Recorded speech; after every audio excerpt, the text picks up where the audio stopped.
What up? What's going on, people? Wizards Wednesday here at the temple. My favorite day of Magic duels of the week. It's the classic Wizards Wednesday. I gotta submit a deck soon. There's two decks I favor right now, so we're gonna play a bunch of both of them. And we'll see which seems better. But what I think I can say for sure is that I will not be playing Mardu vehicles. I did that last tournament. It's time for something different.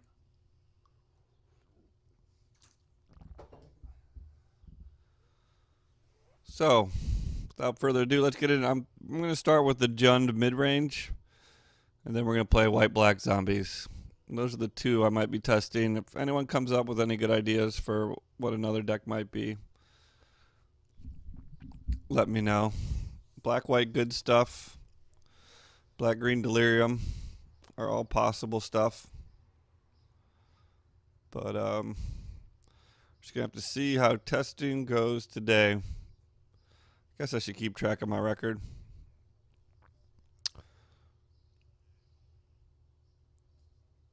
Let's, what happened to that? I think I just erased it, huh?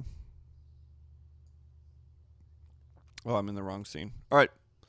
I'll catch you guys at the next scene. Let's get started with this thread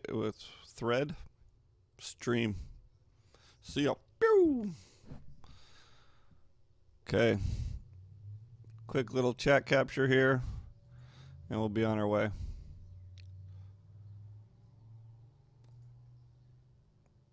Looks good. Chat capture looks good. Nothing needs to be done. Beautiful. Music's on. Nothing needs to be done. Beautiful. And we're gonna adjust this record. Adjust this record.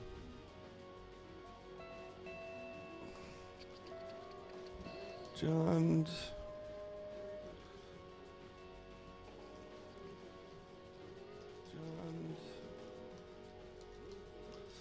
Zombies.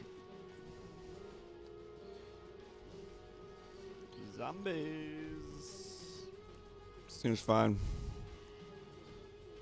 Boop. Seems fine. All right. Let's do it. All right. Let's do it.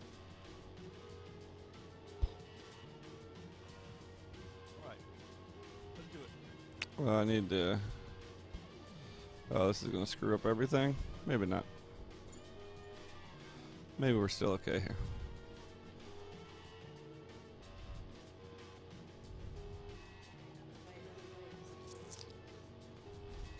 Alright. Off to the Jund. I want to peek at this deck a bit. Well, let's play it once and then we'll peek at it. It's more fun to go in blind and not know what you could draw as an out.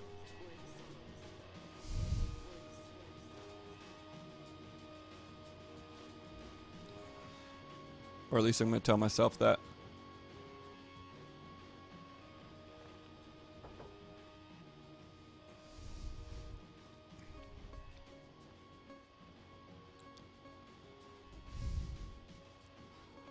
I made this deck when I was facing a lot of decks that had counter spells. Now, I don't know if we're going to see too many of those. We'll see someone. Someone's going to play counter spells. It's not going to be me.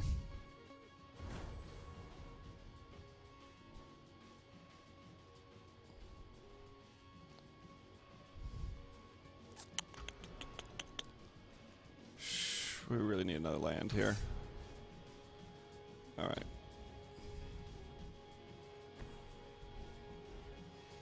Go get a mean green here.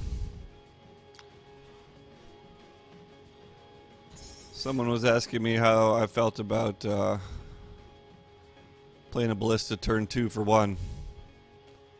My response is, I love it. And we're going to do it again this game, it looks like.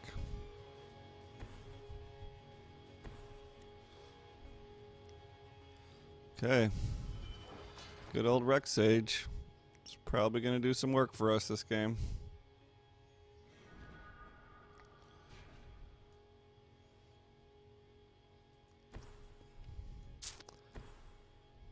I almost wanted to get a swamp there. This ballista's fine. I could even just trade it for the Toolcraft Exemplar. But instead, I guess we're going to take 3 damage here.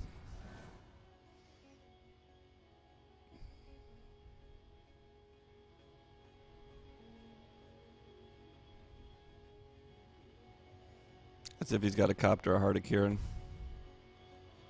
Heart of Kieran. There's really nothing better than a turn 3 Reclamation Sage on a Heart of Kieran. It's hard to think of anything better.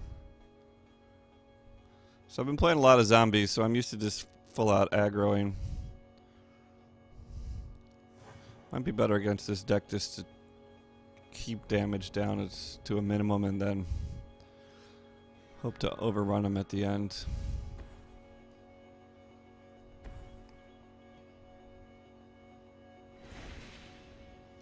Pew pew! Pew pew! Please.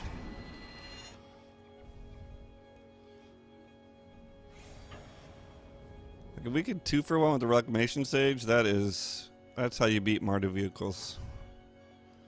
Take out a Heart of Kieran and then trade with the Toolcraft. Seems good.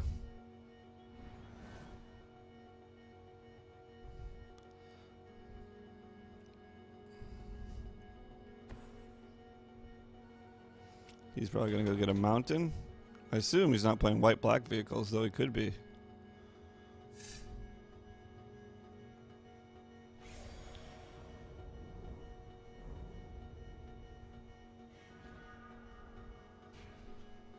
We still don't have a swamp. We don't really need it.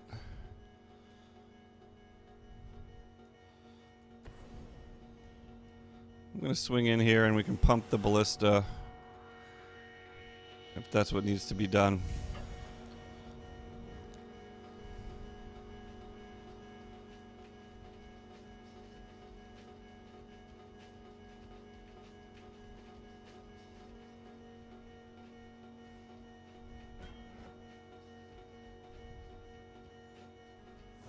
We're not going to pump the ballista. We're going to play the Hydra in this case.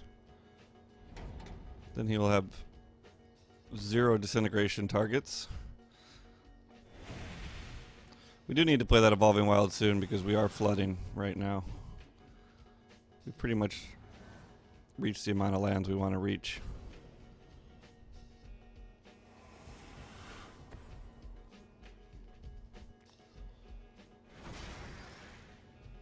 Okay. He can swing with that if he wants.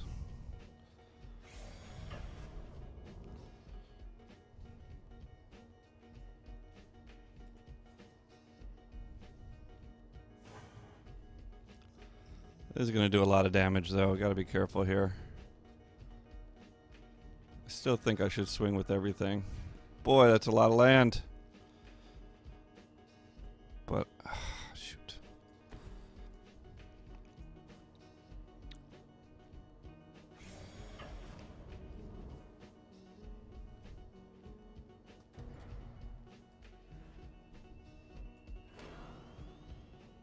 No, keep up the green. Keep up the green, bro.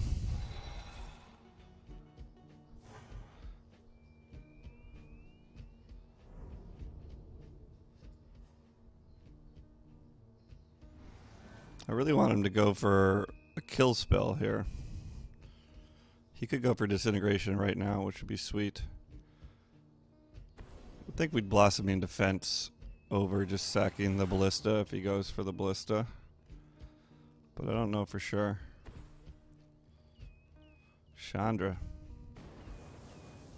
Chandra can't power a fleet wheel cruiser.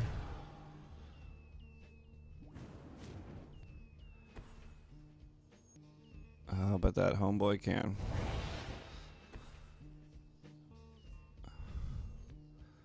Wow. What? That's a lot of plays. If we hadn't been flooded, we might have some answers, but because we're flooded, we do not have many answers to this.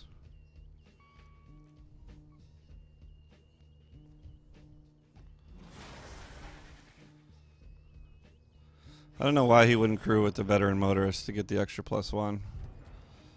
But then again, I don't know a lot of things in life.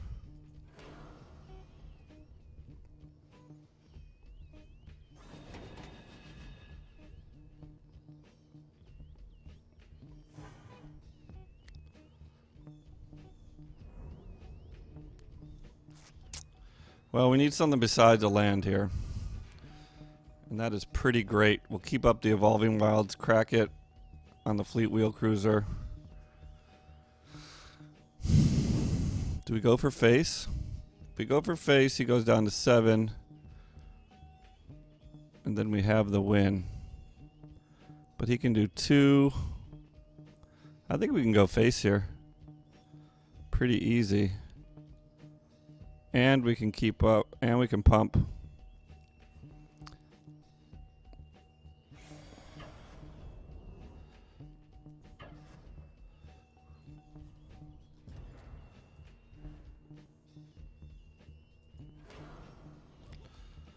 No. Oh, we can't do both. That's okay. We don't need to keep up Blossoming Defense. We need to keep up Fatal Push.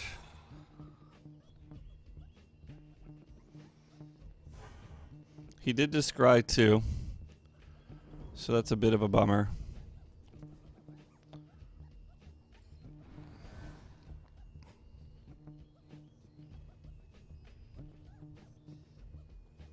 Pristine Hydra is not terrible. We're not really playing an energy deck, but still not terrible.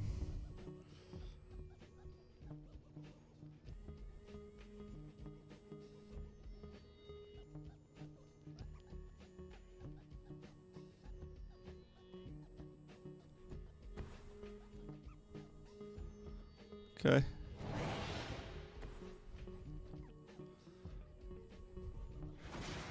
That's a bit of a bummer.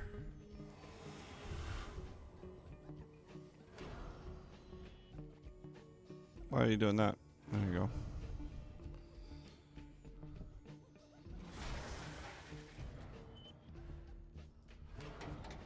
Guess we'll get another swamp here.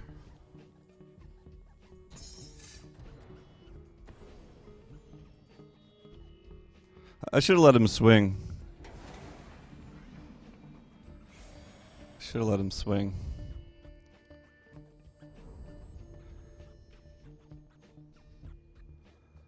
Aethersphere Harvester is trouble. Another Rex Sage would be nice. I can't remember if I'm playing 2 or 3. I might have hedged down to 2 to fit something else in.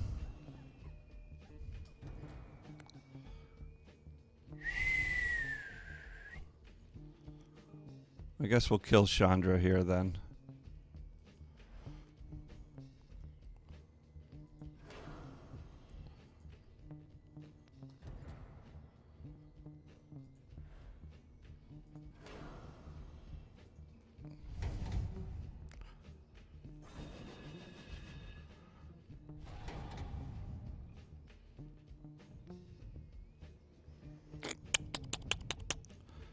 We can kill the Aethersphere Harvester, but not without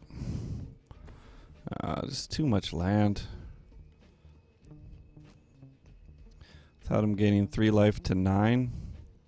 Then he swings for 4. Still worth a swing. We can kill it. Well, either way is hexproof, right?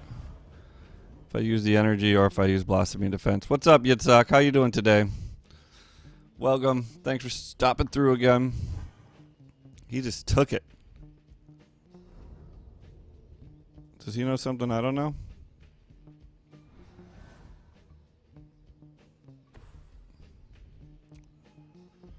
Alright, well, he can't crew that. I'm going to take 5, go to 2, though. I guess he could just do for 3. His flyers are a pain.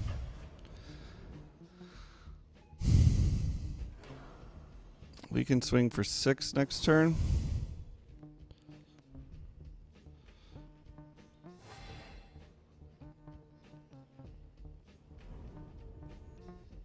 If he doesn't draw a creature next turn, could be okay. Our own smuggler's copter, huh?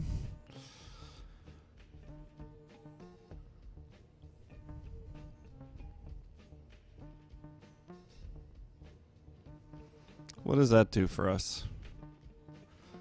Let's just play defense with Hissing Quagmire if we want.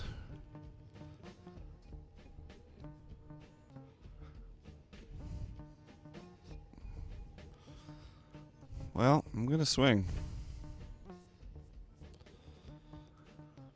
I'm gonna swing. For the win.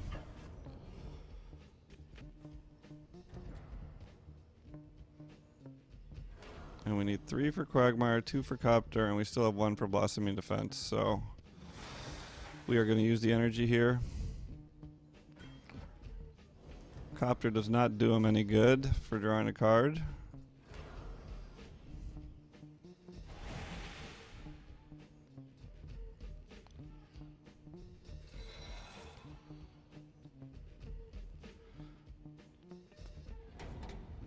Like if we want to go balls out, we could use Blossoming Defense on our Copter to kill his Aether Sphere Harvester. He's going to go up to 8. We're going to go down to 2. And then we can swing for 8 next turn.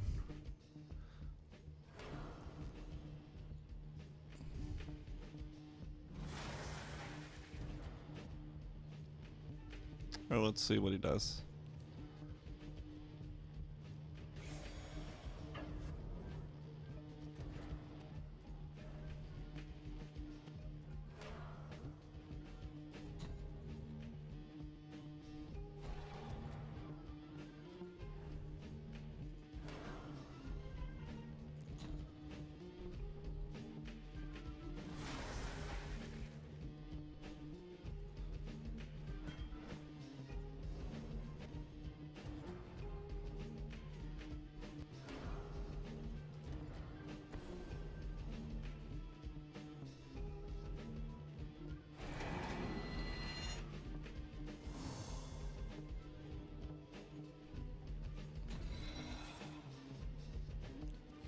We might have a Never that we could have perhaps played.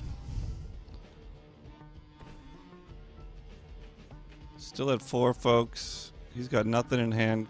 Oh, come on, man, with the land. Actually, we can cycle it. Yeah, he has to block here. Okay. Yep.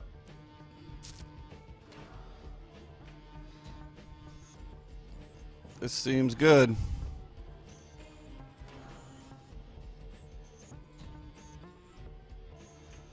If we could cycle it into... Well, we can't run right away.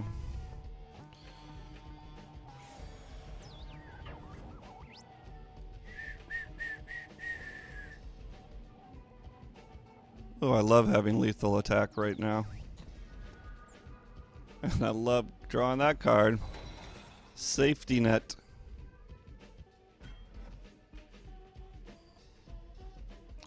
Manland is doing a lot of work for us.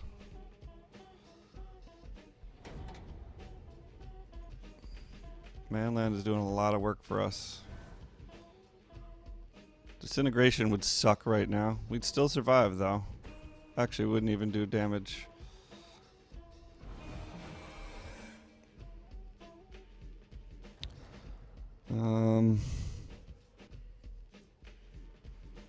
Akithian's annoying.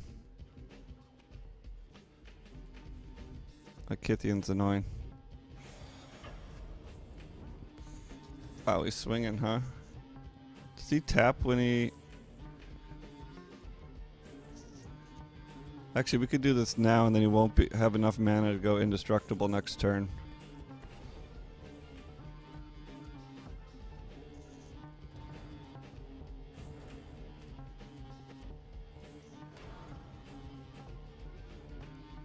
So I'll have to trade. We go to 3. He goes to 2.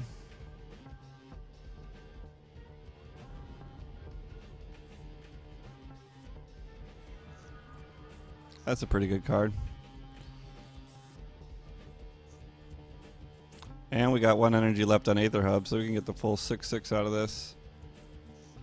If we play this for 4, we can still keep up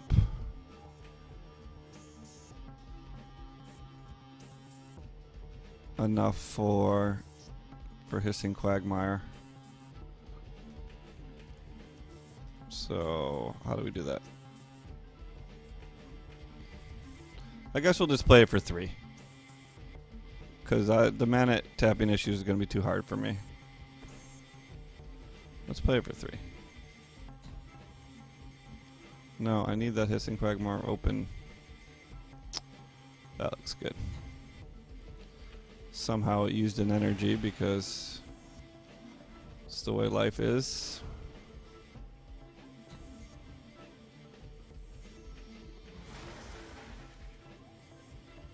I mean, we could have cycled it. Or at least kept it up for Copter. But our presence is pretty strong. This deck was kind of built to beat Mardu vehicles.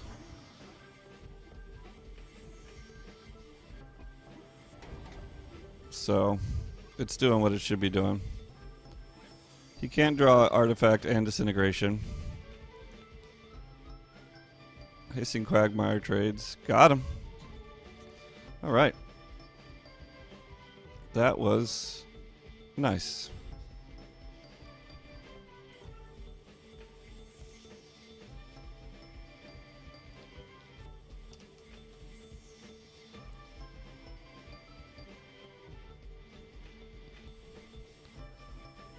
Alright, now we'll take a peek at this deck. I'll give it an avatar too. If you guys have avatar suggestions, start spitting them out now because of stream delay and all.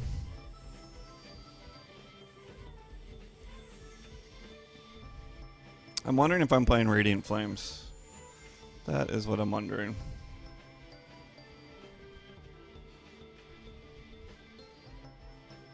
Two Reclamation Sages. Reclamation Sage, 1 Bestiary, 1 Heaven and Earth, 3 Disintegrations. This is still a big payoff for 1 Woodland Wanderer. Wow, a lot of 1-ofs. 2 Bristling Hydra. I think I should probably play 2 Wanderers and 1 Hydra. 2 Bloodhall Priests, 2 Glorybringers. Samut! What's in this deck? Hold on, phone's ringing.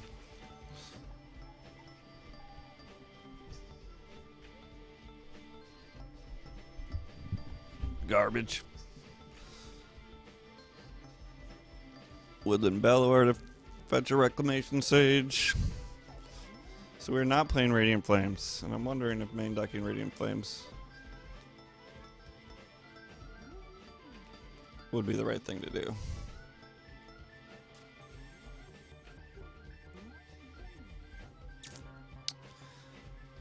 I mean, instead of Bestiary, let's put 1 in. I've just seen so many zombies here at the top, and I think people are going to be playing a lot of zombies. And I think Radiant Flames is a pretty good answer to zombies. So is Kozilek's Return, but we're not playing any whatever emerge creatures.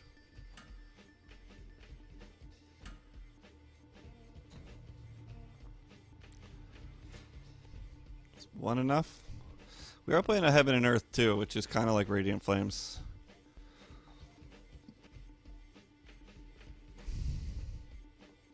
And we got a good amount of removal. Woodland Wanderer seems great. It's good against zombies too. This card's alright. Let's go down to 1 of these.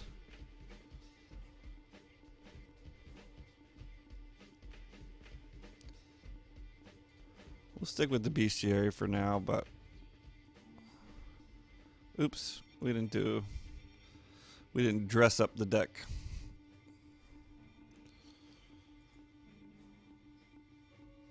Emrakul would be nice.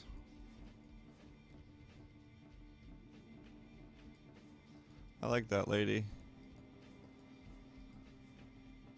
think we're gonna go with that lady. She looks strong and powerful.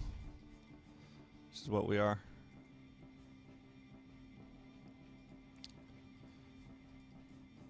It's tough to find a Jun land.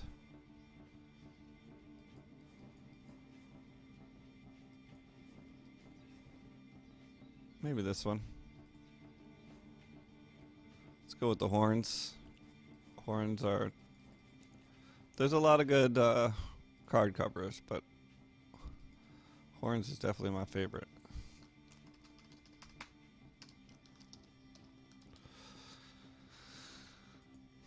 So the advantage of Jund is that we get to play fun cards like Glorybringer. That's a freaking fun card, man. No lie. No lie.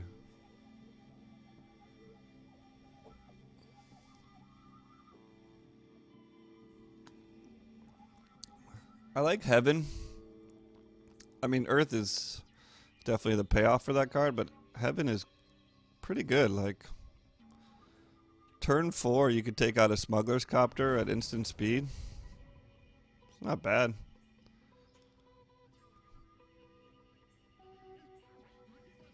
This looks like a pretty good hand.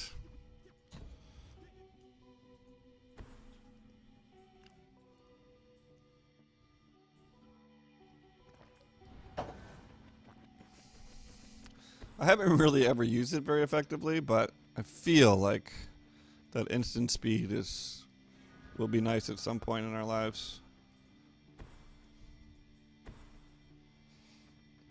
We are curving like champions here. We're gonna go against red deck wins. I'm worried that a good zombie deck and a good red deck wins will overrun this deck. Well, also counter decks are pretty terrible for this deck.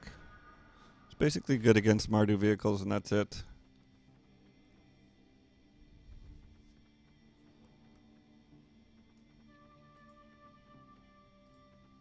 I'm going to play the Advocate here.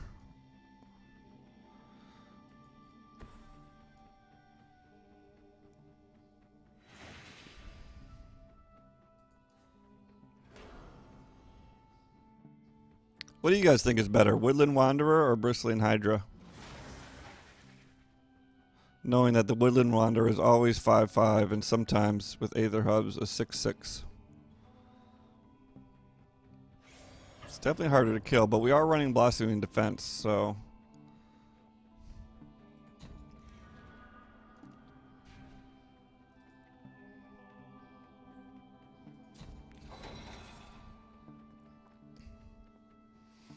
That Evolving Wild is going to be sweet with the Tireless Tracker. Thank God there's no Sweltering Suns, or I might be worried about playing stuff out. Dynavolt Tower is pretty annoying. Getting clues from Tireless Tracker will be nice. Ronus. It's a pretty good card. Looks like we need to get a swamp. Though I'm not sure I'm running any double black. Did you guys see any double black when I was going through the deck? I did not. All the same, we're going to go get some black.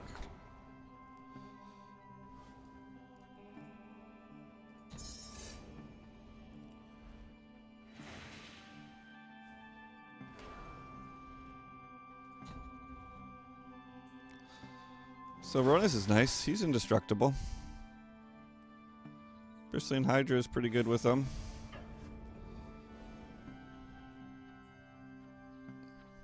I don't know if we're going to need Fatal Push, actually. We might just... Yeah, I think we're going to ditch Fatal Push for Blossoming Defense. This guy makes me think he has very few creatures in the deck. And those that he has are Torrential Gear Hulks.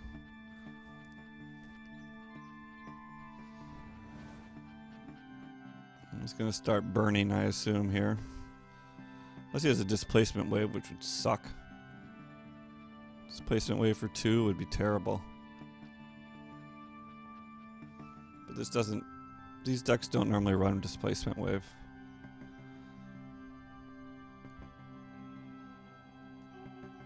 So we can play Ronus next turn, maybe crack a clue.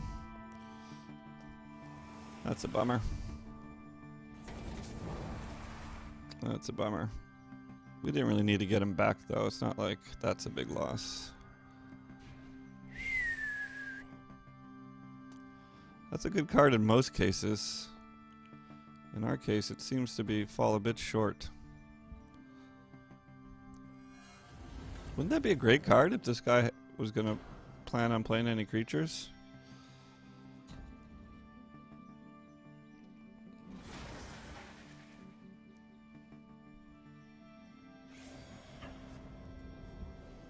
I might trade it for a land, to tell you the truth. Or another Bristling Hydra. I think we trade it. I mean, this card is one of the reasons we played Jund, but this Blossoming Defense could be super big too. Too bad we didn't get a land to crack a clue. Would much rather had a land than a second Bristling Hydra.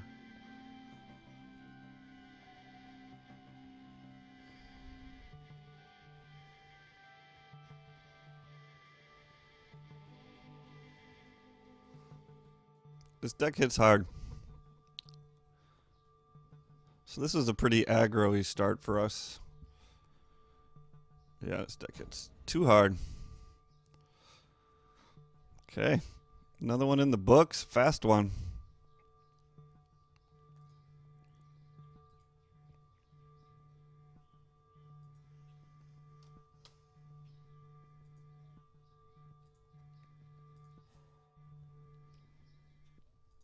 Climbing back up there.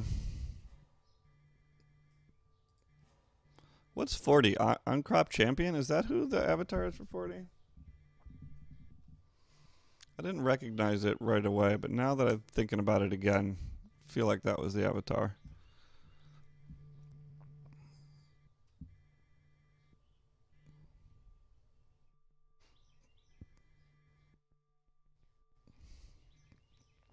Well, I'm pretty pleased with Amonkhet. Now that we're getting close to the tournament and we've been in here for a while, I think it definitely opened up more decks. Like a lot of people say it's a weak set. Yeah, I think we got to draw a new one here. This is okay if we don't draw land. Now see, always when I keep 5 landers, I just draw nothing but land. Even with these freaking Evolving Wilds like going off every turn, I still just draw land. Glorybringer hype. We got the lands for it. But this guy might come out a little too fast for us.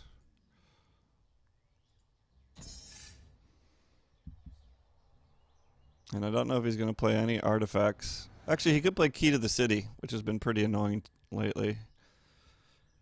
And works in a discard deck. That unblockable on Key to the City is bad. This deck just has all the answers.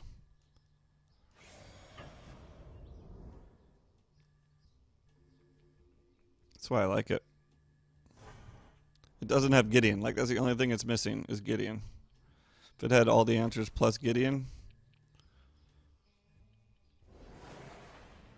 well,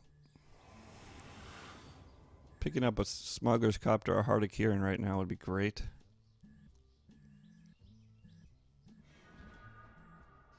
Another Rex Sage. It's not great. Not great. All we can do is hope this guy plays Key to the City so we can get... Wait, how many red do I have? I got 2 red.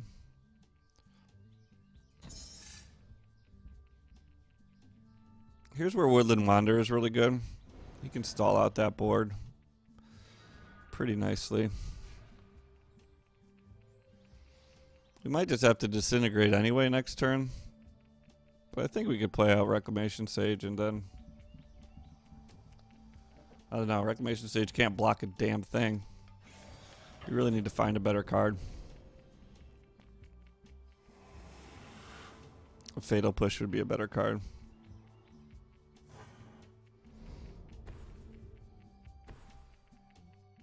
Oh, come on, man. You don't have a key to the city?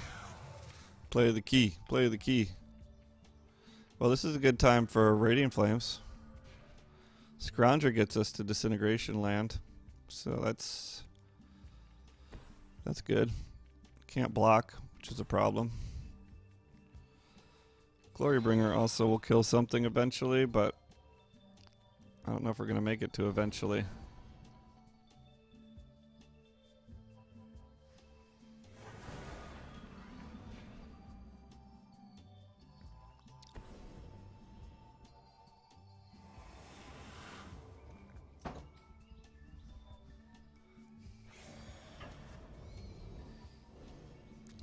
It's a 4-turn clock. We got 2 removal spells. Well, we got Glorybringer and a removal spell. We're definitely hitting that Siphonaire with that Disintegration if he doesn't blow up our... That's what I was worried about. Shit.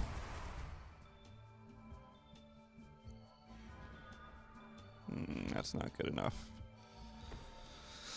Oh, we gotta kill it anyway. Well, we could play Reclamation Stage, but that doesn't do a thing. We gotta kill it.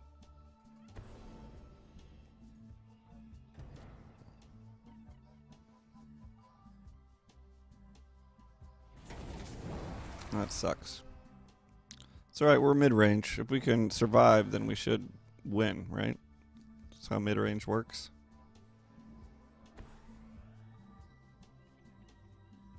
Unless he's got his own Glorybringer. He would have clearly played it if he had it.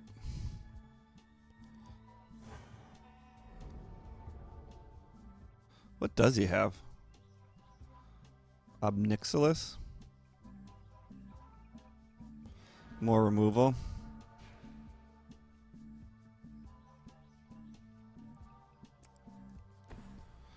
Well, Bristling Hydra's okay too here.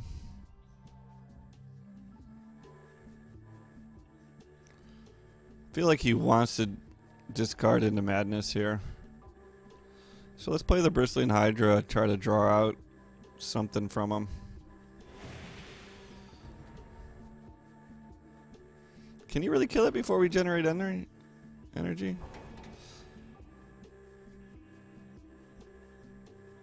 That's kind of garbage.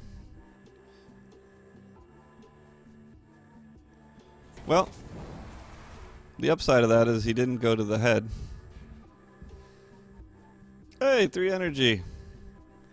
Our Aether Hub is going to be strong.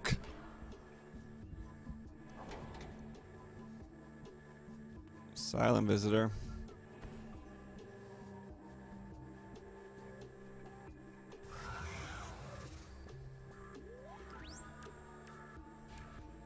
That was a good turn by him. Good usage of those neonates. They did a bunch of damage, and then they... Hope he doesn't have Alms to the Vein, but it does seem like the kind of deck that might have Alms to the Vein.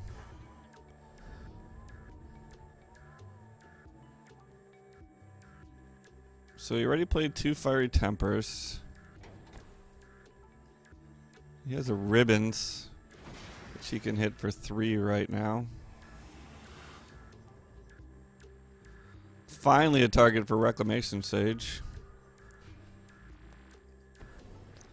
Alright, we got 6 lands. So we can play Glorybringer, kill the Asylum Visitor.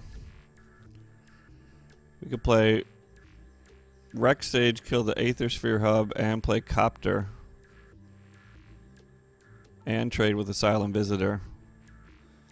I like that play.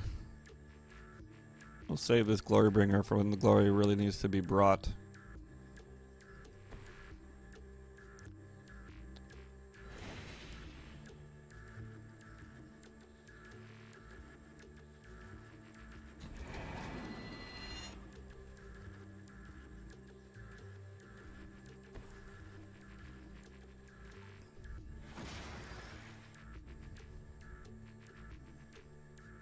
Okay, stabilizing.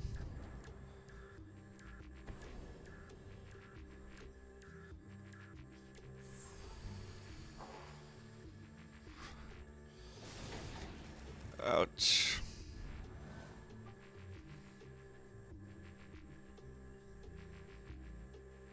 Ouch, ouch, ouch. We're still out of Fiery Temper range, though, by 1. So I think we should definitely Glorybringer next turn. Well, we'll see what he plays here.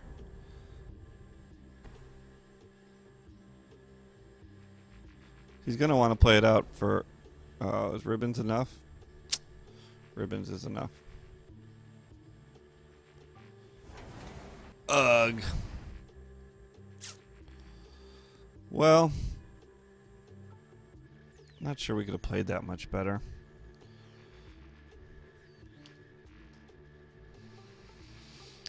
The double reclamation stage was pretty slow. And everything had menace.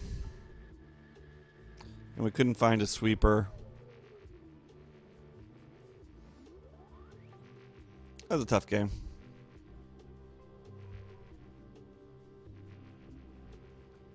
I'm cool with it though. I can handle it. I guess we'll play 5 and then we'll try Zombos. Same system as last time.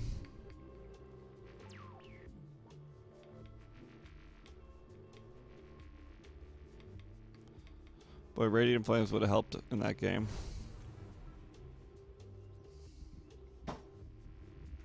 Coffee's done. Time to switch liquids. No. I guess.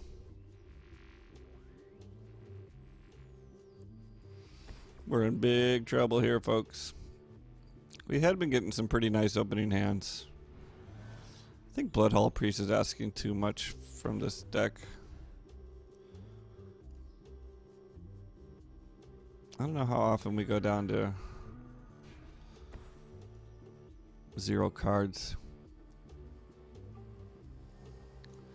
I just put in another Woodland Wanderer. She is super nice when you're at 0 cards, though.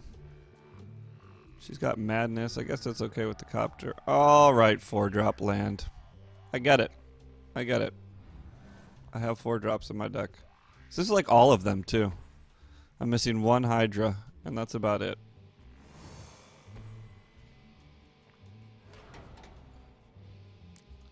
Well, this is sad. Sad day in Junland.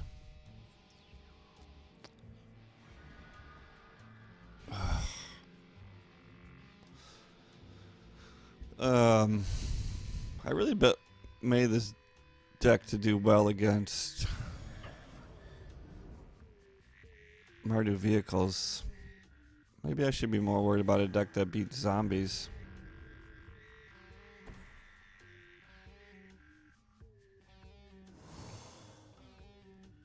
How about a sweeper? How about a mountain and then a Radiant Flames in the same draw step? Hey, playable card. No discarding for us. Well, we've missed 3 draw strips worth of land. We're hanging tough. I mean, I think we had to keep that hand. I think once you start getting that low, if you find a 2-lander, we had nothing playable though. It's probably a problem.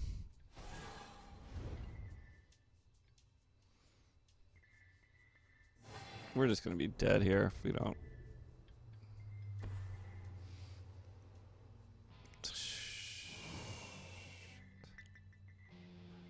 At least like give me some removal. Oh damn. He doesn't even need to be on the battlefield. Hey, Radiant Flames. We're dead.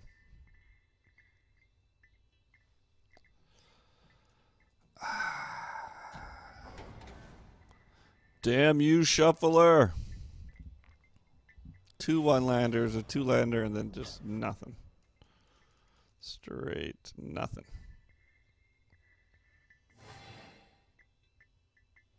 Radiant Flames isn't strong enough to even kill this guy. And this guy's going to be 4/4 when he attacks, so we're just dead. Can't imagine what we could pull. We could pull... What are you getting back? A land?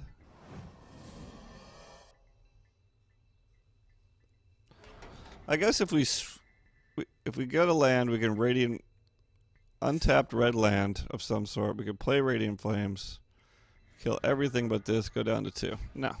No, we can't draw land at all. The entire game. That's kind of stuff happens, folks. Kind of stuff happens. It is a card game after all. It's a tough loss to bear, though.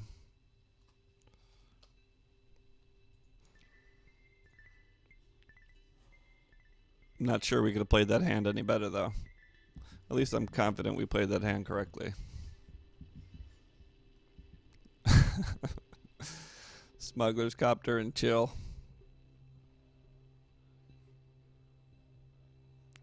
It's the problem with vehicles, I guess, is they don't do anything for you on their own.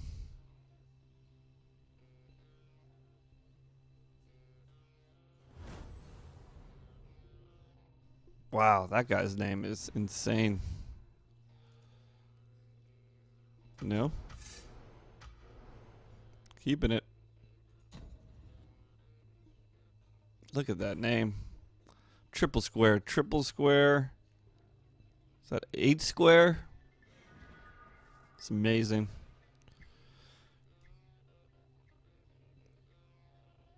Well, we don't really have any turn 2 plays here. I mean, we have the Ballista, but we don't really have the land for a turn 2 play. We get a mountain here. Our one and only mountain. It's a bit of a bummer, considering we have a Glorybringer in hand. It would be great to go 2, 3, 4 swing with all that nonsense. We're not going to get that pleasure. 5. 2, 3, 4, 5. I mean, this is dream curve if we just had the land being accommodating. Bomat Courier. Bomat Courier.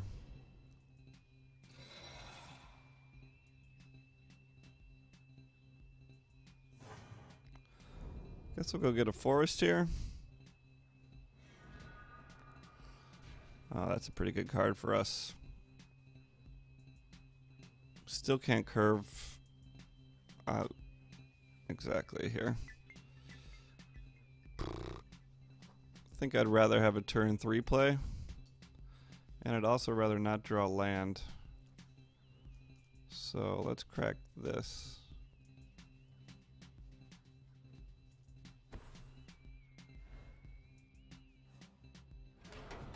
This in no way ensures that I don't draw land, but definitely helps the cause.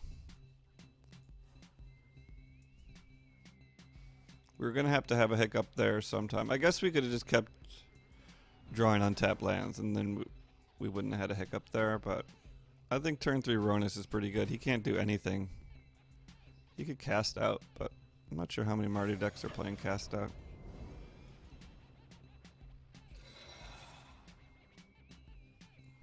Ballista will be nice later. We could play it for 2 and immediately threaten the Bomat Courier.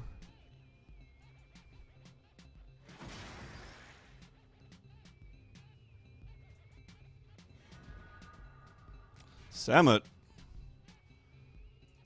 That sounds pretty great.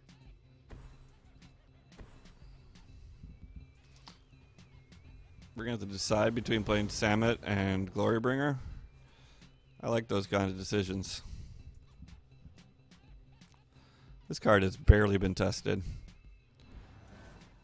But when I did get to play it, it was pretty nice. Tapala. We got a Glorybringer for Tapala.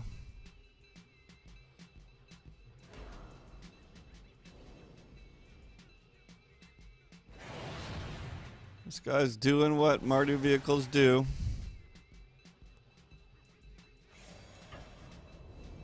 He could disintegrate.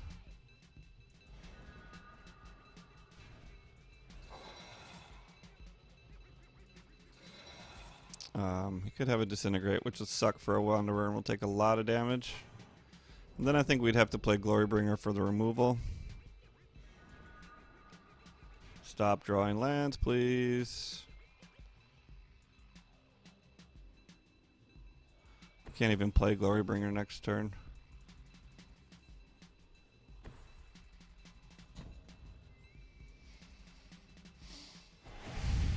Still can play Ballista for 2, which is something. Do we hold her back? I don't think so. We go in. That's the thing. I mean, now we're set up for swinging for 10 next turn with Glorybringer. We're almost lethal. Almost lethal.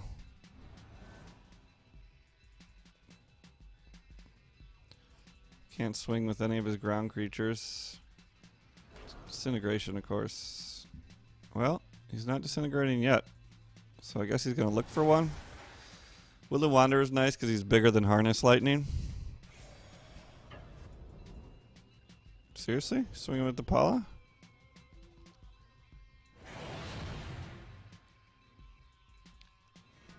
He must have Harness Lightning.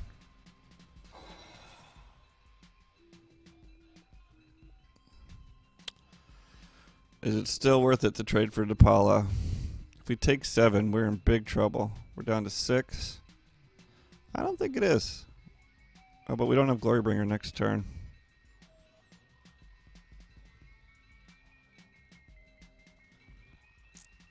And Glorybringer and Samet don't go very well. I think we gotta kill Depala. No. Nah. We can do the same play next turn.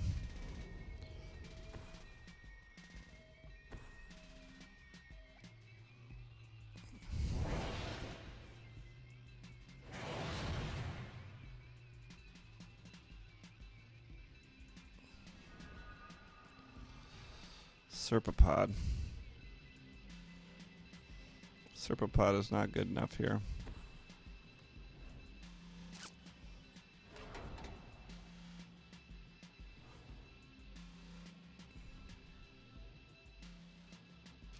I don't really care what we're getting here. So you know what? I'm going to attack with just the Wanderer. Leave this guy up for defense. Except then if he kills him, then he can't defend.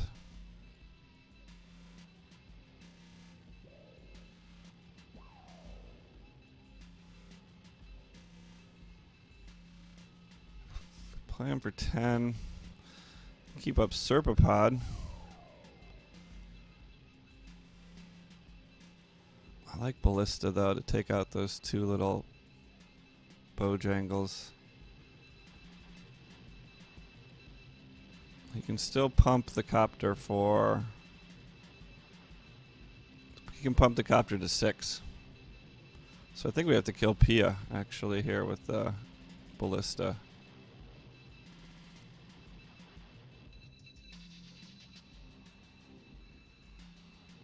Let's just attack with the Wanderer, because then we'll still have lethal on board next turn.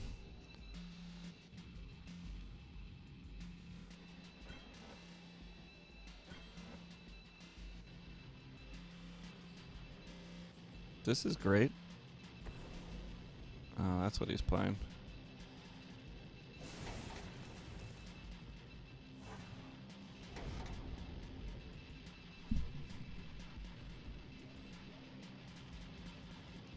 Now I think we need the Serpapod to keep this guy active.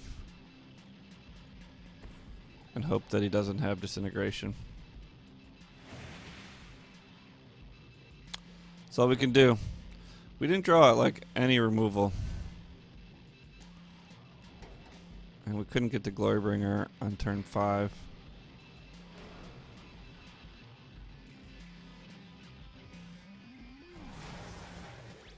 I mean, if he's got disintegration, we lose. That's just bottom line. That's why it's a good card. I wouldn't have minded having it in our hands.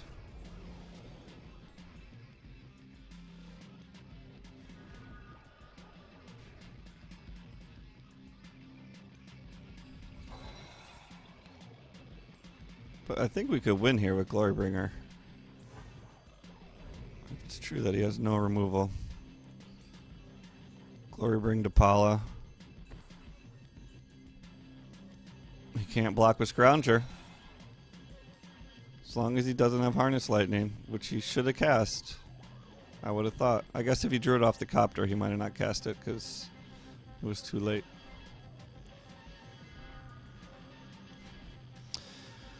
Can the glory be brought today on the battlefield? Dragons! Attack!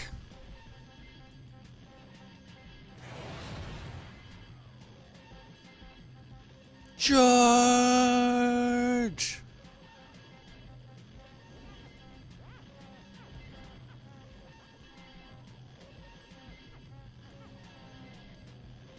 Charge!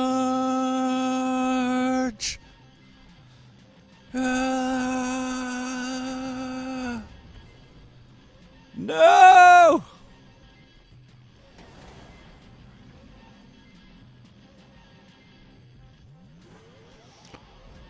Glory was not brought here today, folks. Ah!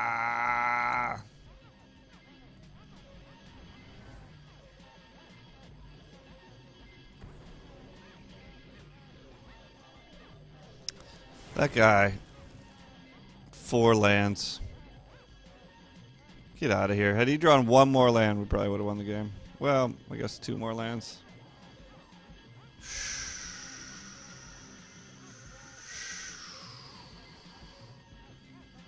Wow. Really, John? You really gonna 2-3 me? Oh my god. Alright.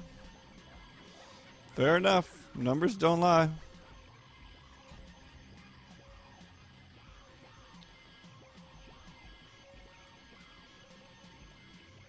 Man, I don't know how I made it in the top 8 last time. You need a lot of luck in this game. Like, that's the matchup we were looking forward to. Of course, we didn't get a Reclamation Sage this time instead of last game when we got 2 and we didn't play against.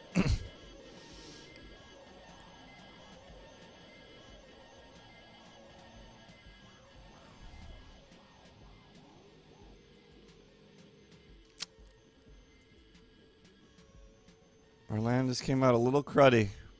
If we were on curve with our land instead of having it tapped like every turn, would have won. But that's what happens when you play 3 color, folks.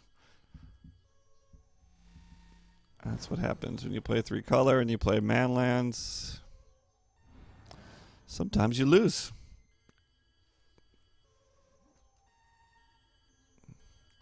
I hate West Vale Abbey in my opening hand.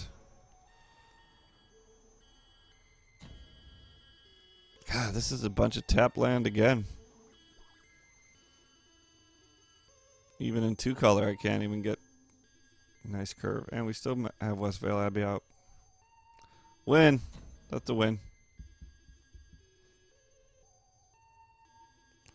Well, at least it means the game will be fast.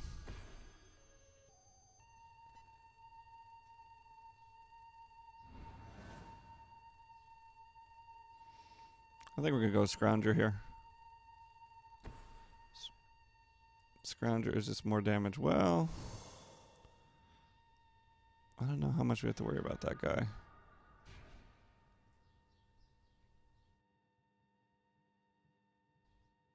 Well, now that we got the Zombie Lord, I think we should play zombies.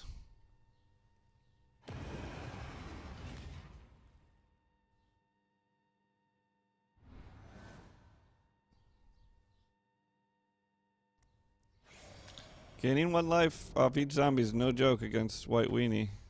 Oh, and he doesn't even want to attack. Getting to the trials. He went for the token, though. I dig that. Well, now I think we should play the Zombie Lord and swing.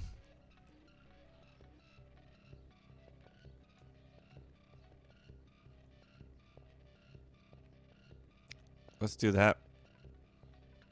Let's do that. Gideon's not terrible, but we have the opportunity to kill him, or at least have him chump off his Free Blade. Is that what it's called? Free Blade? It is. It's foil, buddy. Foil.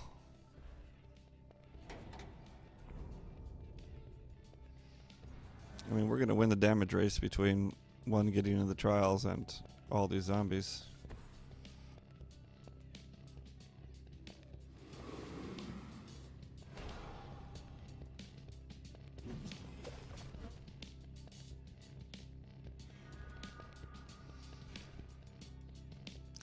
Binding Mummy into Binding Mummy.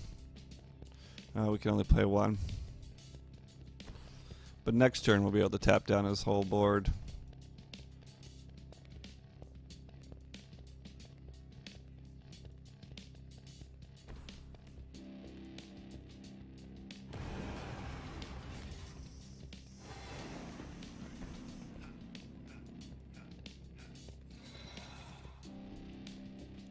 Hey, Shar. What's happening? Thanks for coming through today. You missed us go 2 and 3 with Jund, which one game we were totally mana screwed. Man, they were tough losses. They were tough losses. They don't sit well in my craw. Alright, which did he put this on? So that I don't attack with it? On the Binding Mummy.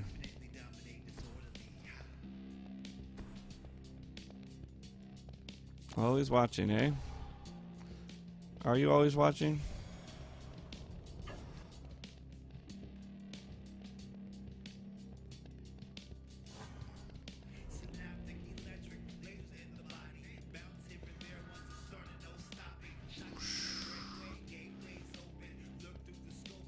Okay. You know, we don't need Anguish yet. We can do Binding Mummy and then activate Homeboy to give everyone Menace. Kill Gideon. Can't attack with him, right? I guess we'll just be able to attack with these two, but that's enough to kill Gideon.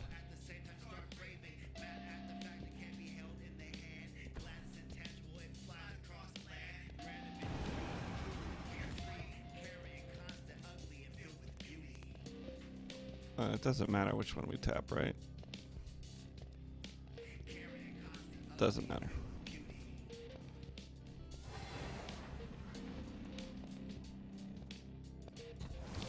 Get bound.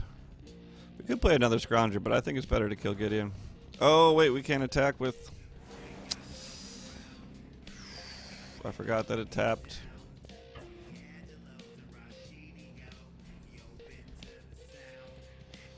Should have played the Scrounger. Done that next turn.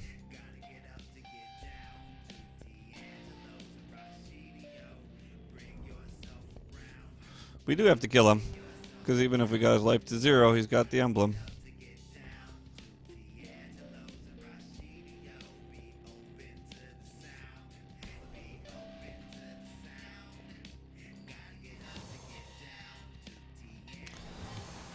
We got Ormondal.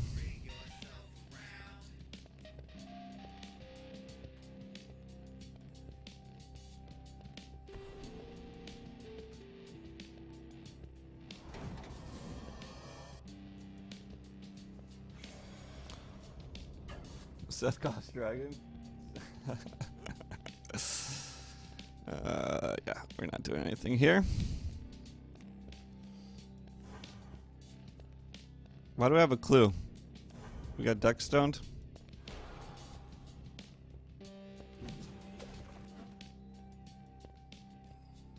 Could really use a zombie.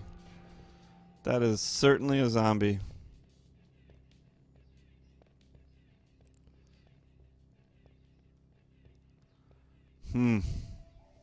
How do we win this game? Do we Anguish Unmask anything right now? We can only tap 2 down when we play the Digraph. We don't have enough to do both.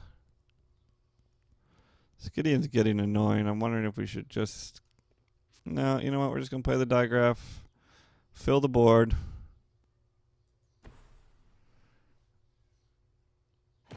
We'll be able to tap down his whole board.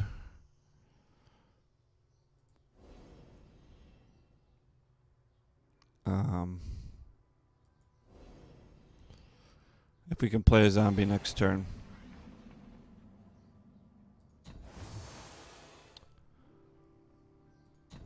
I'm almost considering drawing a card here, but I'd rather let luck of the draw decide.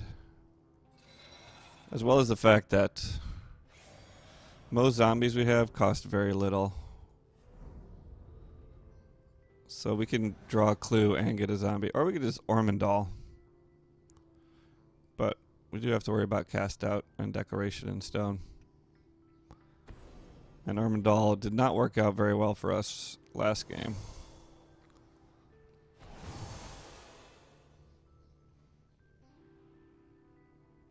All we need to do is draw a zombie. That's all. Okay. That Scrounger is out. If we draw a zombie lord, it's pretty good. If we draw that enchantment, it's pretty good. If we draw Liliana, it's pretty good.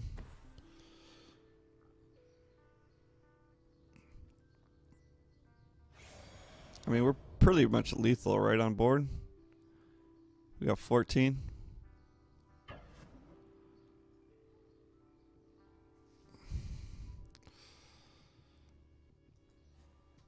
First strikers are super annoying.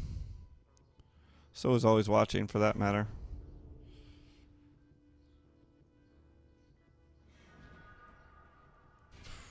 Okay.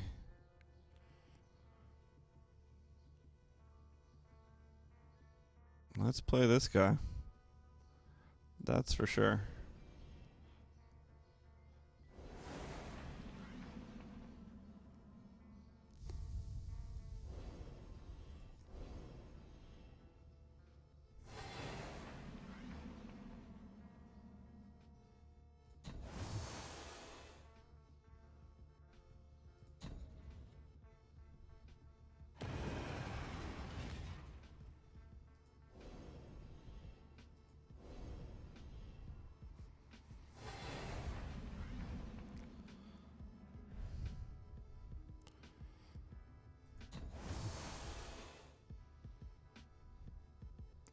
Oh, did we get him to 14? Oh, we can't attack with the Scrounger.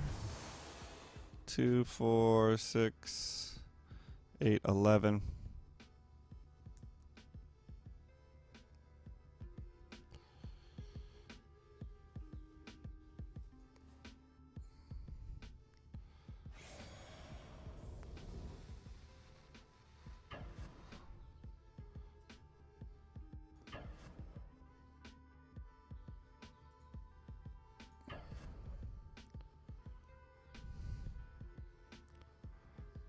Do we keep something back here? I guess we have to.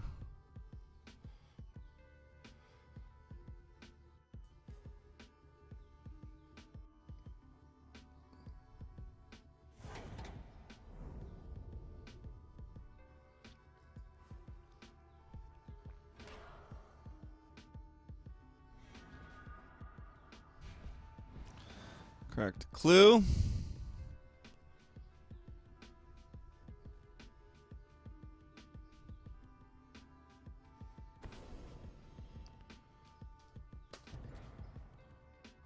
And what a perfect target, folks. What a perfect target. I was thinking about doing the always watching. What? I mean, that takes effect before attacks. I would have had to do it before attacks. Then he would have had to tap creatures, but...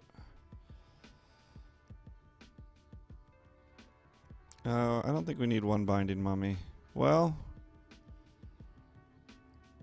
we might not need the Wayward Servant, actually.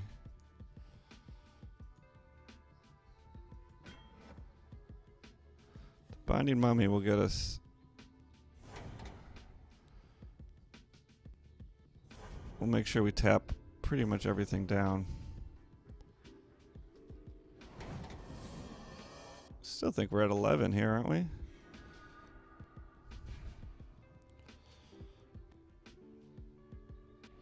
Never found a Dread Wanderer.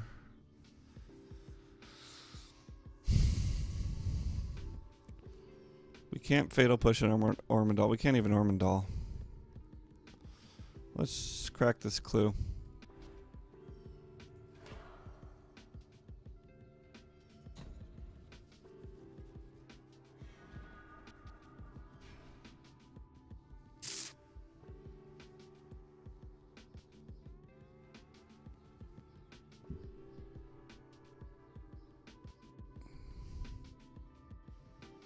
What happens if we swing with everything?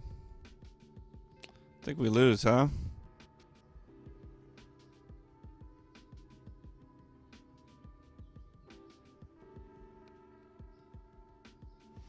I guess we could kill the flyer here.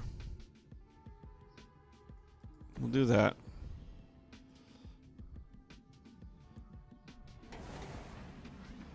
Then I guess we just sit back.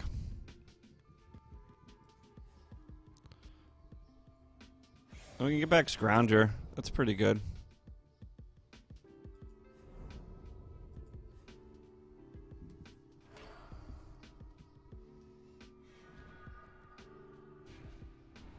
Two cards. Can he push through?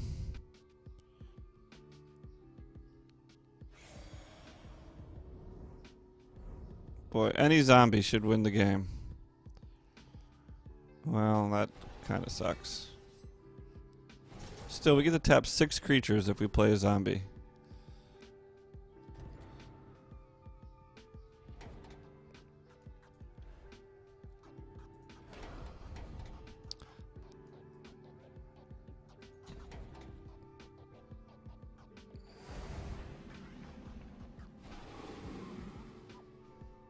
God, always watching's so annoying.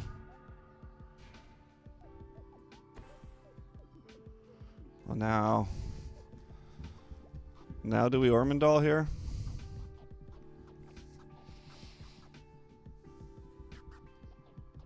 We go up to 10.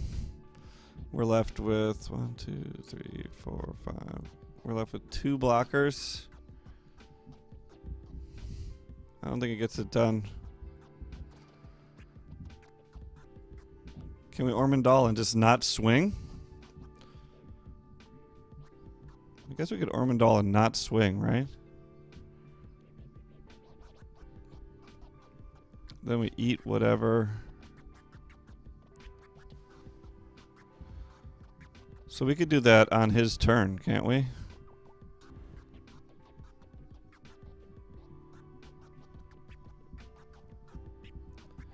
Alright, let's do it on his turn.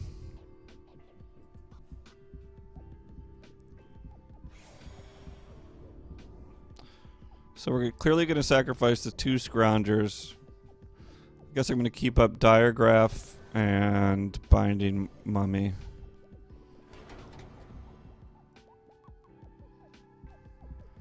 Never mind.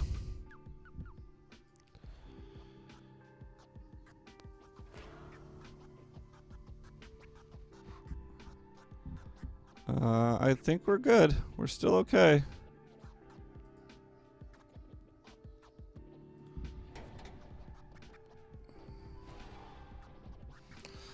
Ormondal cares not about your outburst.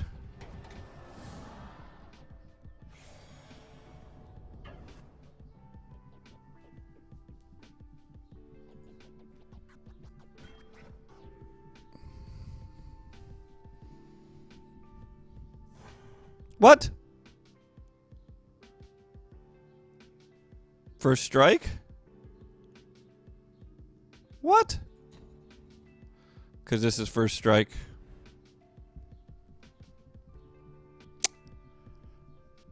Oh my god. I said earlier that first strike was screwing me all game.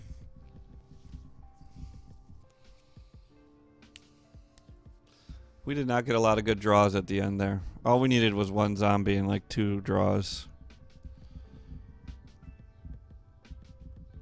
I couldn't have done it fast enough. There's no way.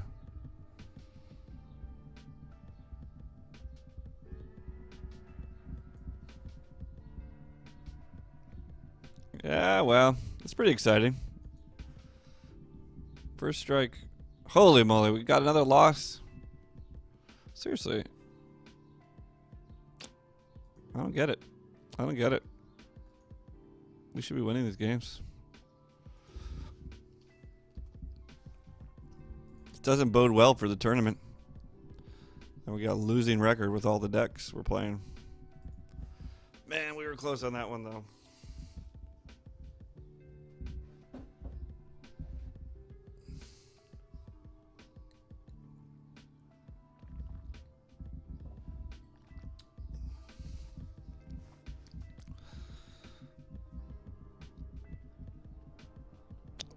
Gideon did a lot of work for him.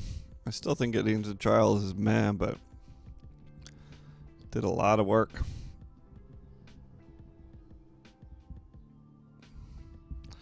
No, that's true. Ladder is not representative. We were a little short on removal there. That's what I'm worried about. I'm hedging a little bit on removal here, because I don't want too many dead cards if we have to face a control deck. But had we had like another 2 grasps in there, like we didn't get anything but 2 anguished, which is terrible. Oh, we got 1 fatal push, right? 1 fatal push.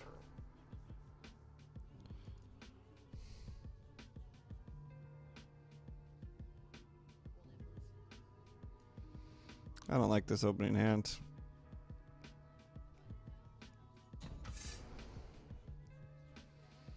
Jesus Christ. I'm gonna play it. We got a turn 2 play. Some removal. We can just keep swinging with the shambling vent if that guy's doing nothing. Maybe win with just scrounger and shambling vent. Heyo. Lords are good even though we have 0 zombies.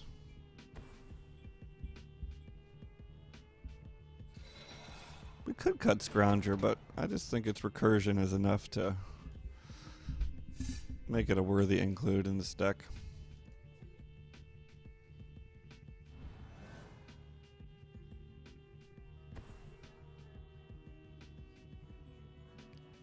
Green blue bounce.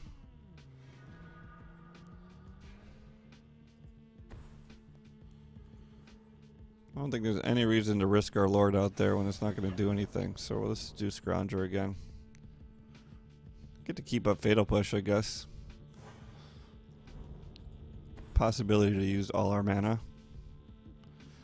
Though, looks like whatever he plays is going to be a 3-drop. This is some serious damage, though. We're threatening 8 next turn. It's almost a 2-turn clock. Of course. Of course.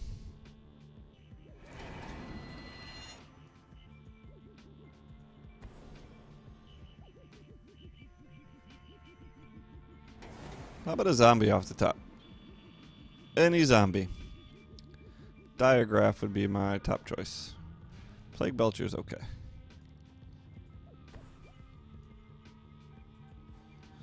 Put the counters on Plague Belcher.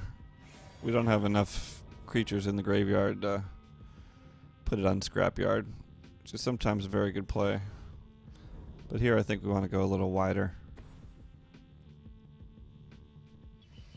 Yeah. Yeah, I don't like getting into the trials. I think it's also better in control than in a white weenie deck like that.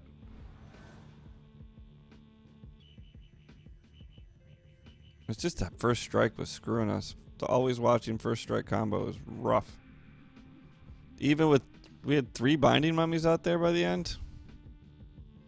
Would you stop? Would you stop?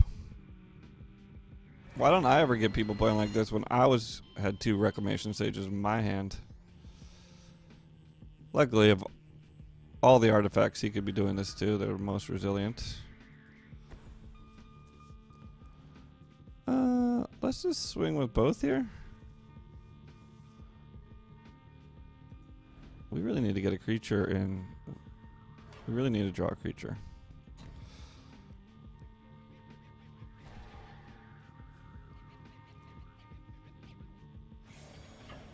Really, truly need to draw a creature.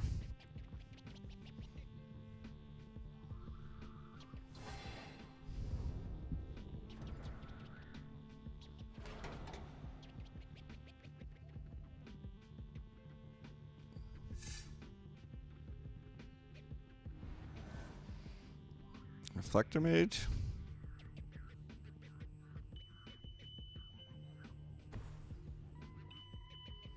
Nissa.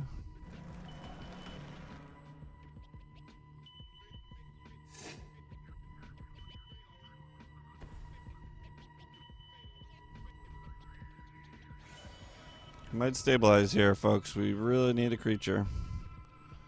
Diagraph is my number one choice right now.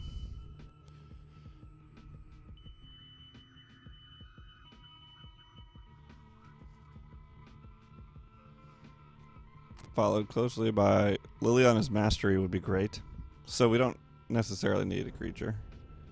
Is it called Mastery? I think it is. Dark Salvation's not bad. That's creatures.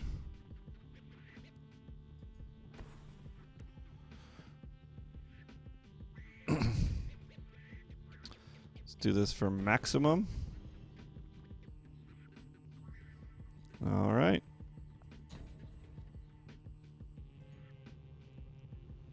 Rip Nissa. Blossoming Defense. Essence Flux.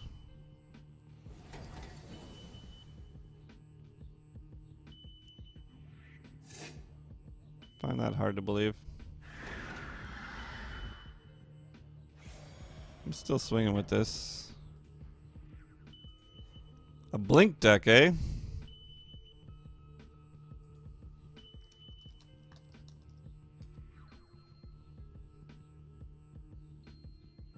Why do I call it a blink deck? It's not even a card.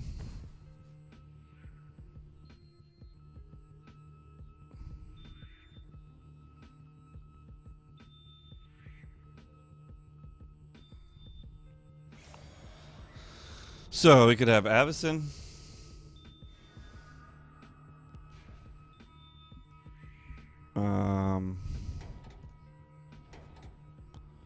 What else?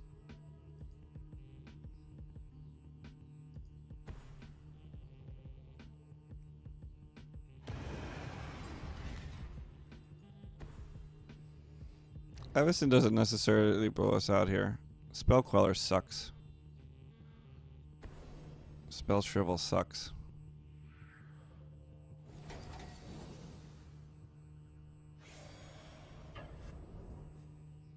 Swinging for the fences, folks.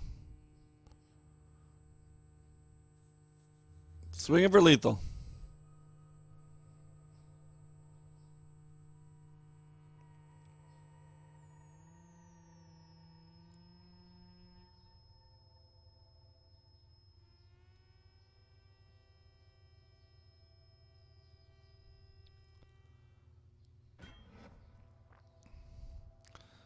Rip your Nissa. You gonna do it?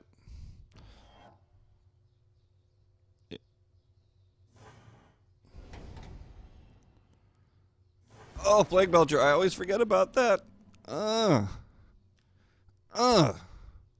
Get that damage in. Get that damage in.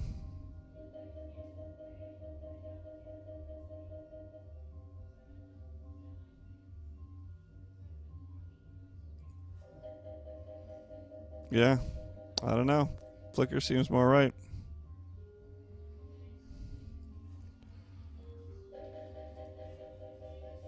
That's how zombie decks do. With constant pressure. Hopefully starting on turn... Well, I guess turn 2. But you play the Dread Wanderer on turn 1. Flicker decks are not that strong. I don't think we'll see any of those. mean, there's cool, like, you could flicker Glory Bound Initiate to get him out of whatever. Exertion. Wait a second. Wait a second.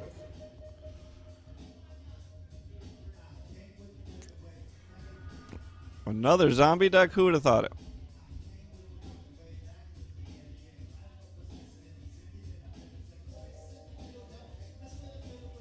Yeah, I guess it was Momentary Blank. That must have been the card.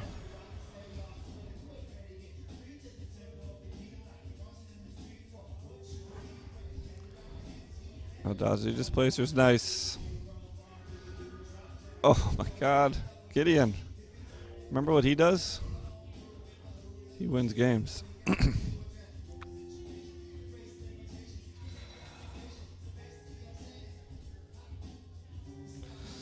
He wins games, folks. Takes names and wins games.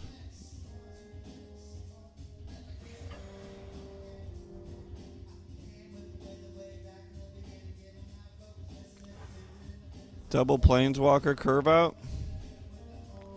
Plague Belcher, what you gonna do with yours? I know what I'm gonna do with mine. Yeah, I was gonna do the same thing. It's a lot of damage. It's a lot of damage. Gideon might not be able to save us here.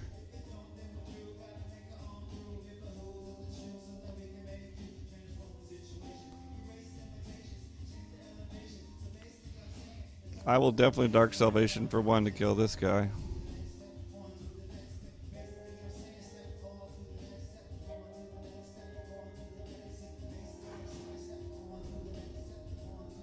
Well, we are just a turn behind on everything here, folks. And Gideon might not be enough.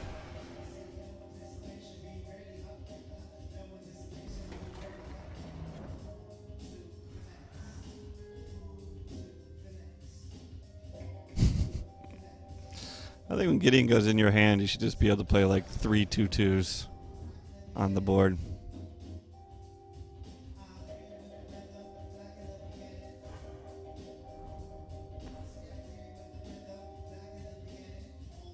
Wow. Double Plague Belcher is rough.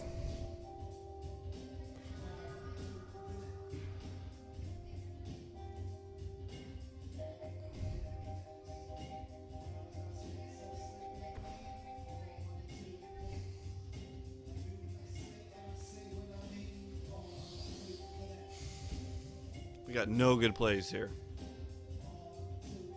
Can't block with Shambling Vent and Belcher and still Fatal Push.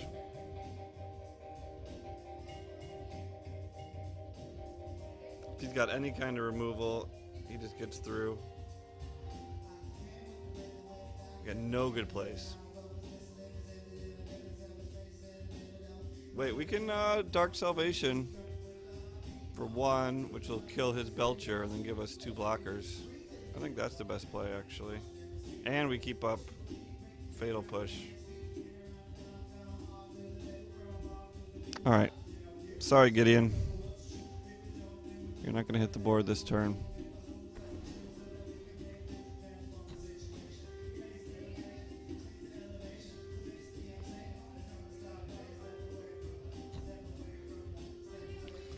Dark Salvation could be our salvation.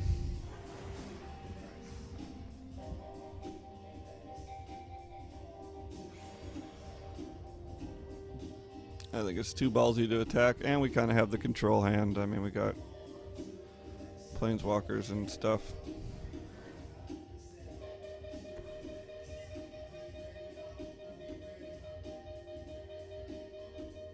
Now, if he has Dark Salvation, we're pretty much ruined.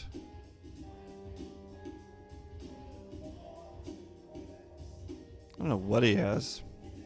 He's got to have good cards. I got a ton of good cards.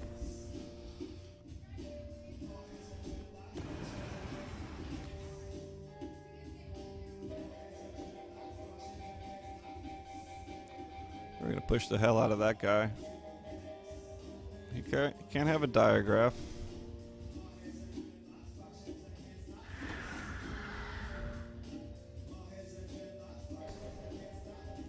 Trade ya. Mine cost 1 mana. How much did your never cost you? Oh, that was murder.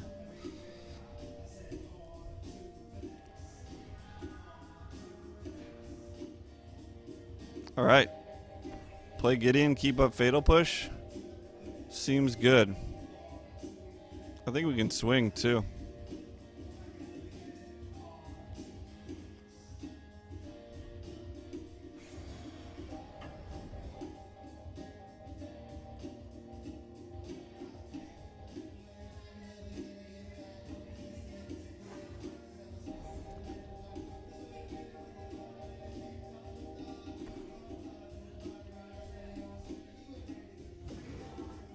He hit the battlefield, folks. You know what that means. Win.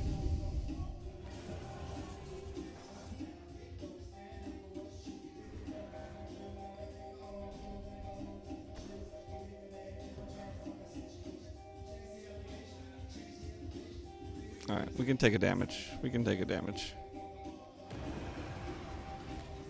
If there's a diagraph, I'd rather be blocking that. Fatal pushing that.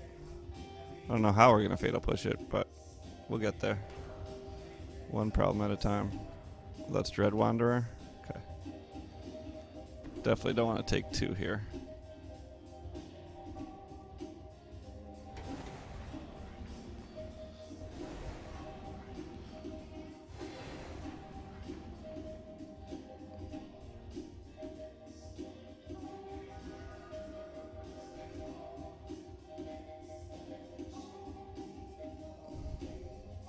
Do we make more tokens?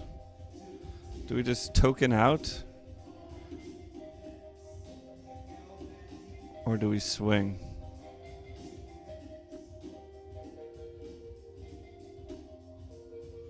Let's swing with both and then make 2 tokens.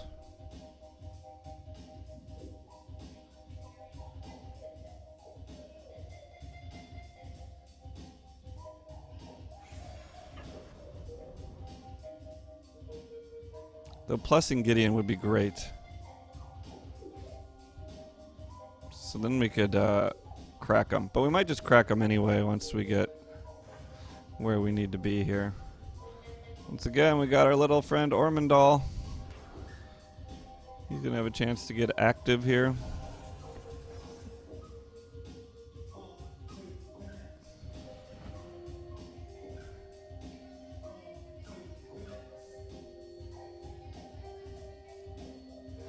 We can also return, like, something to the battlefield. I guess just Plague Belcher, that's not that great.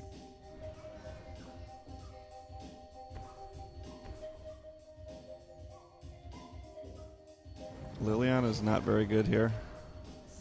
He's going to get a Wayward Servant. Oh, he got a Lord.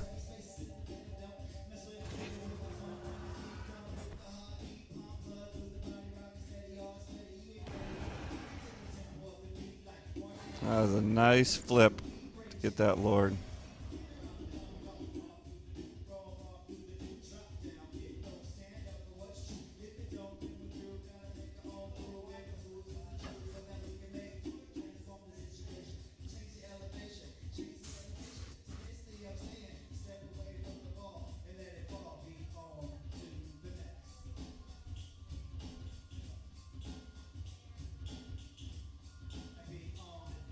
We could double block here, that's fine.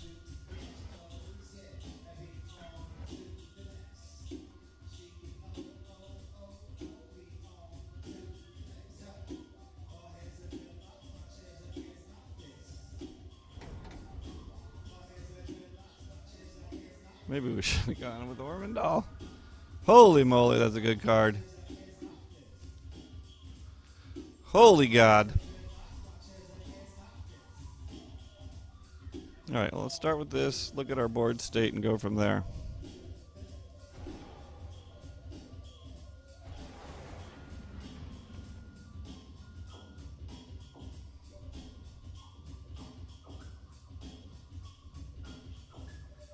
What happens if we just swing face? He blocks 2 and we do 7. And we still have 3 blockers up.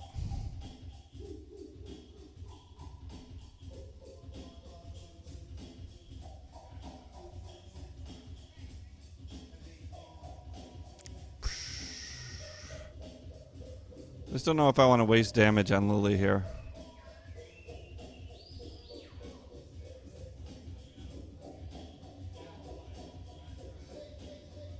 I think we should go face with everything.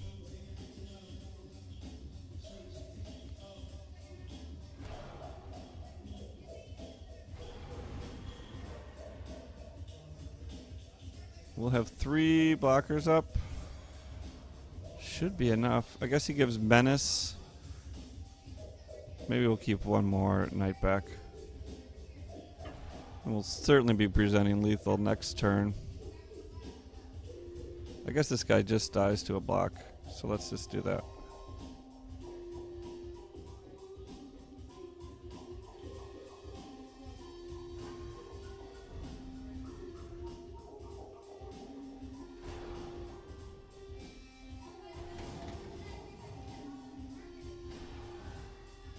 Find it hard to believe we could lose this game right now.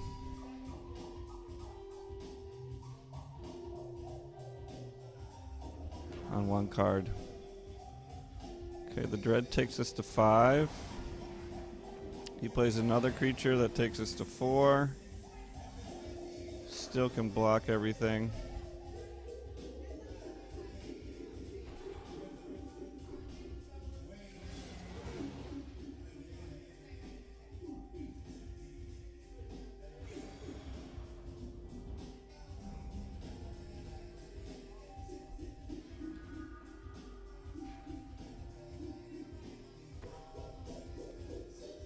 Any creature that does us good. Alright, got him. Gideon. He's a zombie. He fits in a zombie deck because he's Gideon. Makes sense. Synergizes because he's Gideon.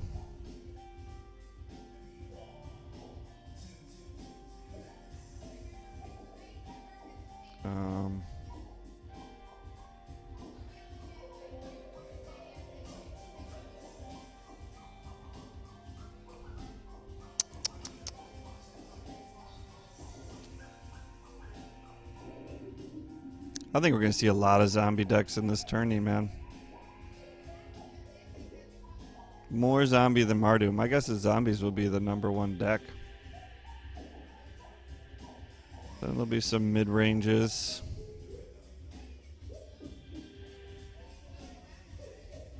Some Grixis tower controls.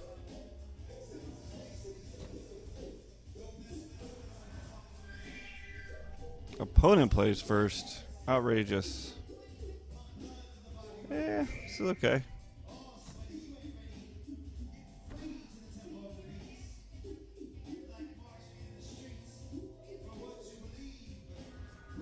For sure, but what do you call vehicles? Like, I think there's going to be some Rakdos decks that are playing a lot of vehicles. It's going to be Mardu. There might even be the red-white decks playing vehicles. Is he done playing stuff already? We're going to play out a Binding Mummy here.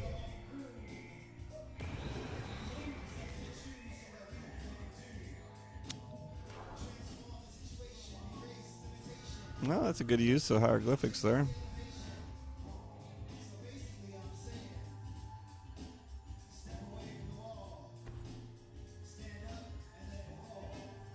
This guy only needs about 2 lands to operate. I think our diagraph is going to get hammered here.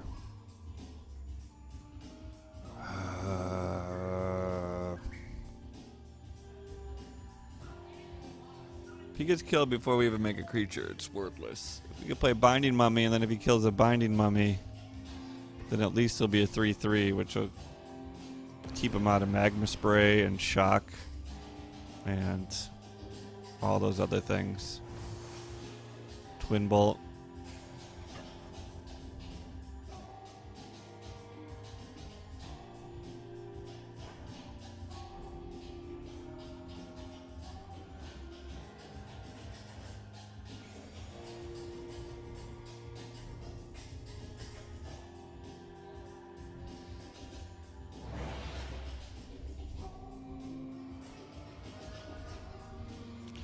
Double Westvale Abbey. Get out of here. Well, now I think we gotta play it.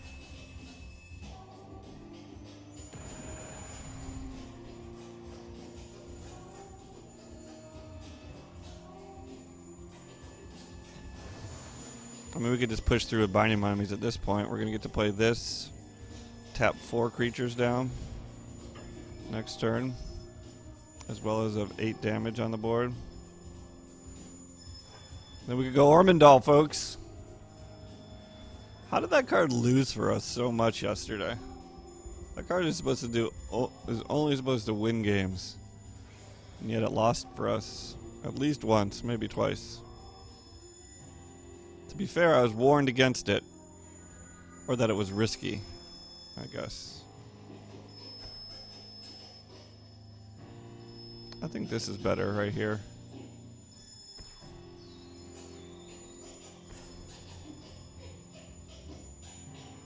And that's why that card was not better. Censor?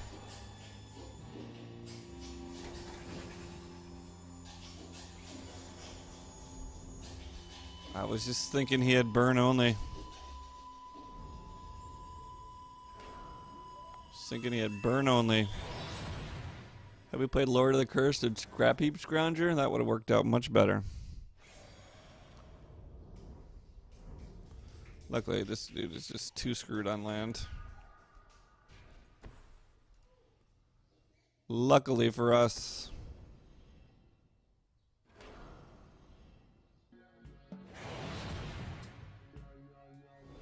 That's right, I was going to tap you down anyway.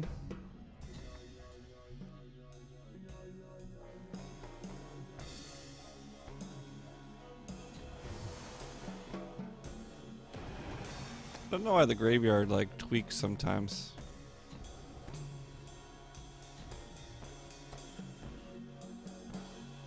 Well, I'll tell you what this guy's not playing is Radiant Flames.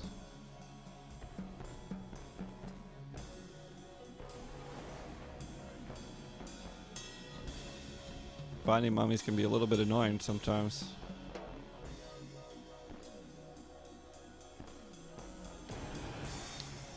Holy moly. I don't think we need to sit back and draw a card here. I think we go forward with the lot.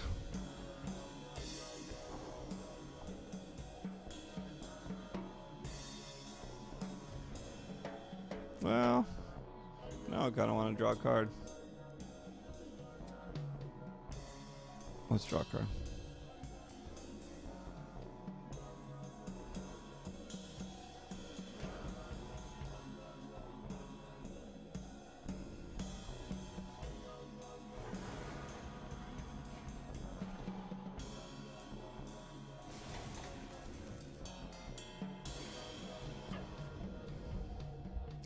That's a nice use of the untapping feature to get around the binding mummies.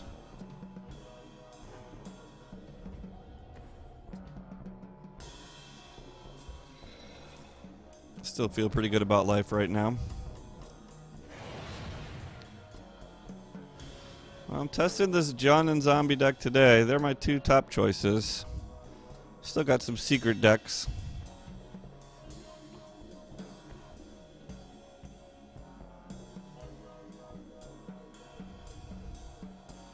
Jund is a much more metagame call. Zombies is just good. Stop killing things.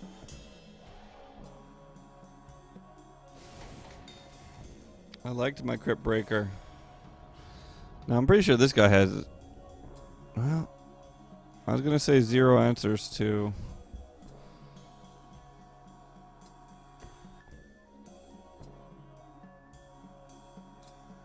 Yeah, I'm thinking a lot about sideboard. I'm going to save the diagraph. I don't really know why, but we're going to.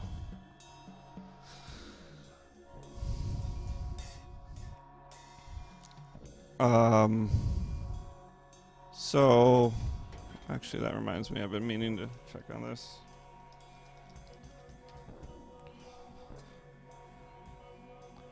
I think Fragmentize would be good. It's super cheap interaction.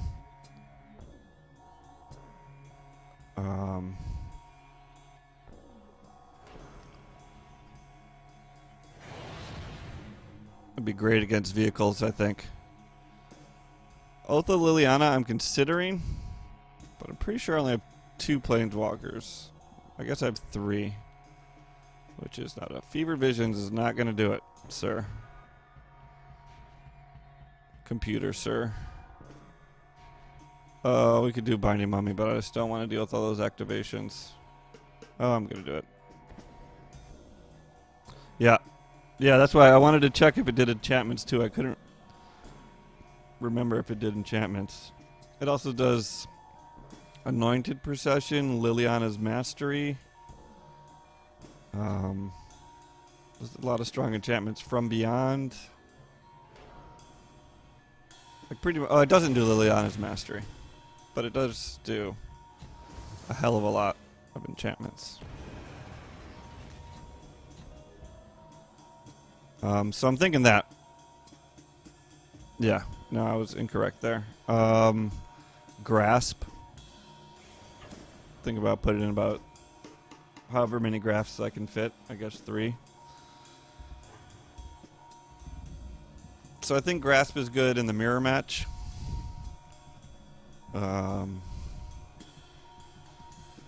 Like Dusk to Dawn is a consideration. If I am playing someone who just plays a lot of big spells, I'm not sure what I do against a counter deck. Just play smart, I think, is all I can do against a counter deck. Fragmentize also works on Dynavolt Tower for the Grixis control matchups. And it costs 1, man. Costs 1. Is it instant too? Did it say instant? Sorcery. Well, whatever. Can't be perfect, right? I'm actually going to hit the bathroom. Be right back.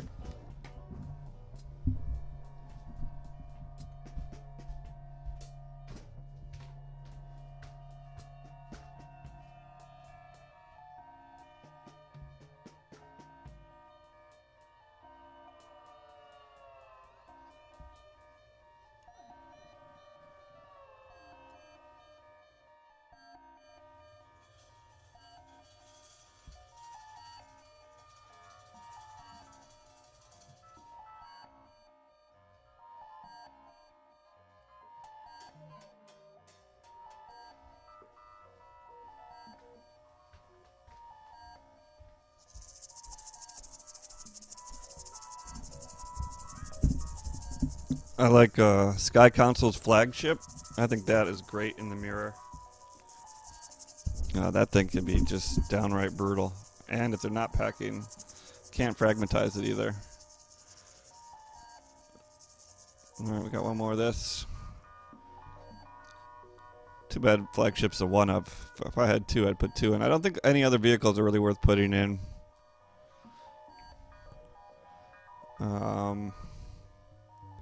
Sideboard's a little thin. Unburden, I thought about playing against. No, Flagship is 5. Flagship is 5. Unburden against like a control counter deck might be my best card, but that seems pretty bad. Whoa, fighter of the night, man. Whoa, champion of the sun. Whoa, you're a master of karate and friendship for everyone. Well, fail Streamlabs to put anything on the screen, actually. Good old Streamlabs. Thank you for that follow. Who do we got? We got RS Jackson. Thank you. Thanks for stopping in today. Hope you're having a good time. We're just here trying to keep tracks of our deck. See if we can come up with anything good for the tourney. You guys have any other ideas? Because right now I feel like that's like 8 sideboard cards.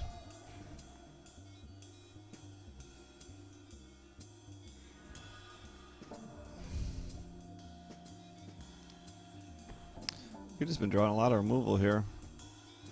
Actually, let's go with Homeboy here.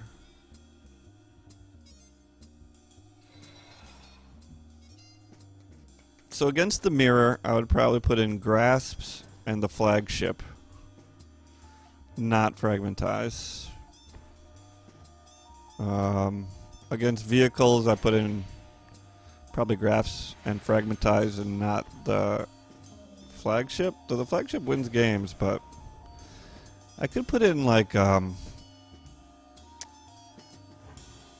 other Liliana that I don't play, the 3-drop. The one that's really good sometimes, but I just didn't think made sense in this deck.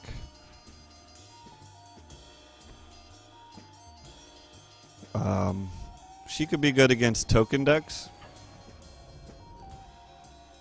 I could put in... Yeah, I don't know what else... I could put in Yahini's Expertise, I guess, if token decks are a thing.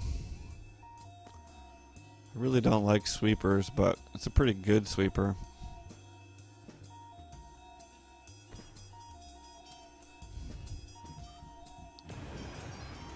I mean, we have Dread Wanderers and Scrapyard Scroungers, so we can kind of get our creatures back. I don't know if Kalidas is in this deck. He might be worth it against like a red deck wins or something. This is a 4-drop. What a terrible card. It's fun, but it's pretty terrible.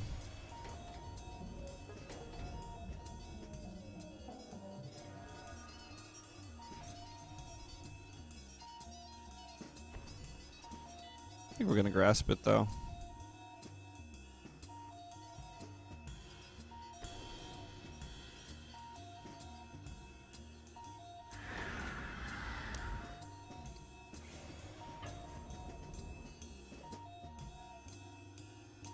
I'd run at least 3.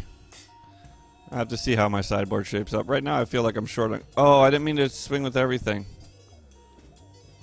I meant to just swing with the Scrounger. Oh man, folks, that's why you turn your cards sideways. Look at that, we got 2 damage for basically nothing. Another Tower Geist? I mean, I understand it's kind of fun to emerge off of this guy.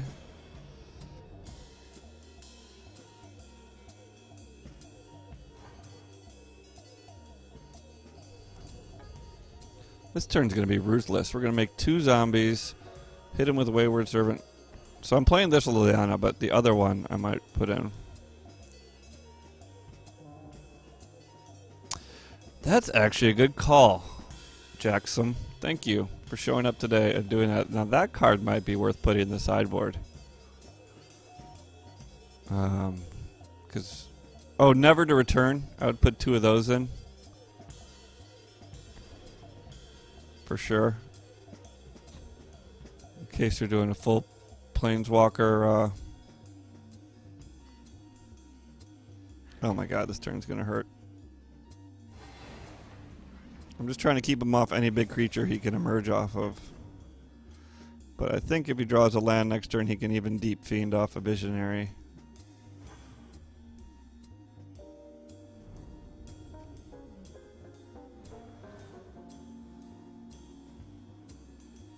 Yeah, I understand fearing a combat trick, I guess, but...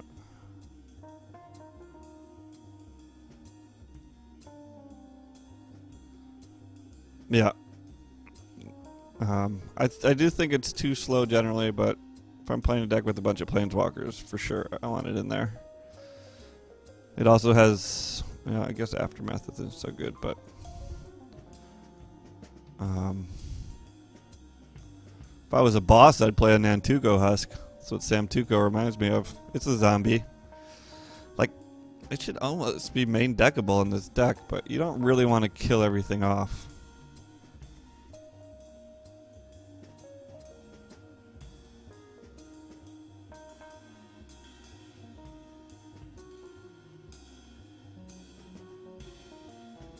I don't feel that way, Char. It's just something to think about. Like, we're on stream here for 3 hours a day most days. We have time to think about the sideboards.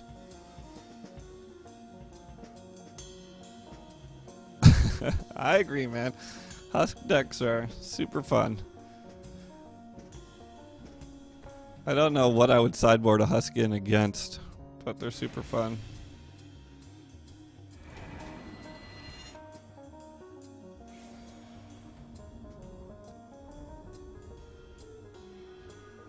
Do we just win here if we create 2 more zombies?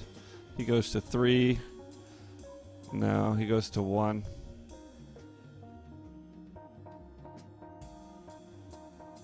If I create 1 zombie and kill, he goes to 4. I swing, he takes 2, he goes... I fatal push, and that gets the win. No, this is not a procession deck. I think the safest play is just to make 2 zombies and swing. He could have a counter spell up. That's what I'm worried about right now.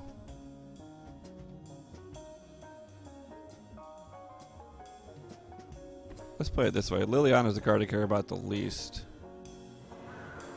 He hasn't shown any counter spells. He might have a Deep Fiend.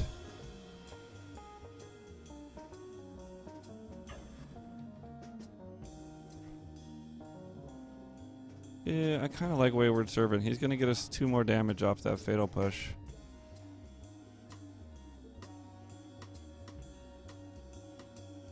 Can wipe his board here. How are we out of black mana for fatal push? Miscalculation. I don't know. Anointed is something I could think about putting in the sideboard. I don't have that much token generation. Just Diregraph, Liliana's Mastery, and Dark Salvation. Boy, Dark Salvation with Anointed Procession is pretty gross, though.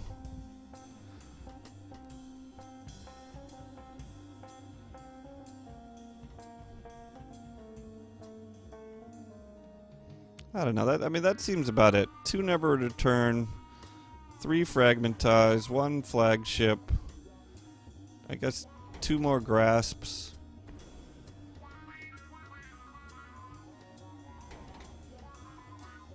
Kalidas.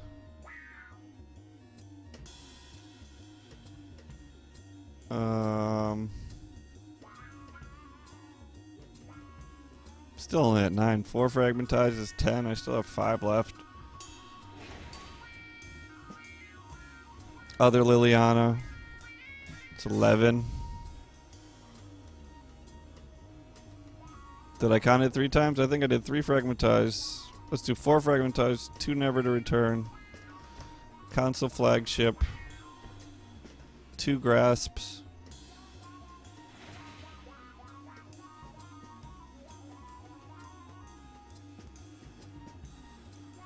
This guy has been waiting to Deep Fiend all game. It looks like he's finally going to get the chance here.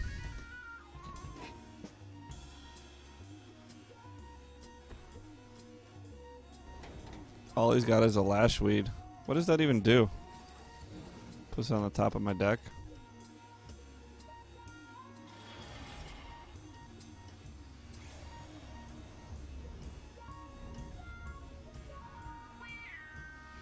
Well, now I think we Dark Salvation the Lashweed.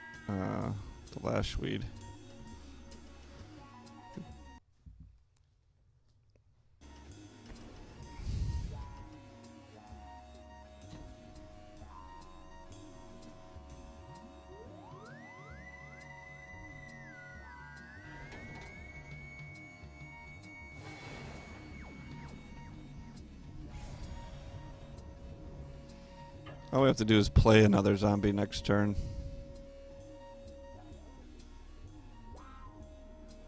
Not that we have one in hand, but if we did, that would be one way we could win the game. Which means even if he Deep Fiends, if we could just draw... Yeah, I mean, I like turn 4, turn 5, but that's super slow for this deck, you know? Sometimes we don't get to 5 mana. Either by winning or it just doesn't come up. Another Foul Emissary.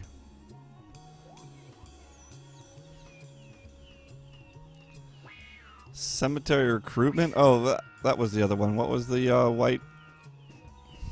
I mean, we could do Cast Out too. for that matter.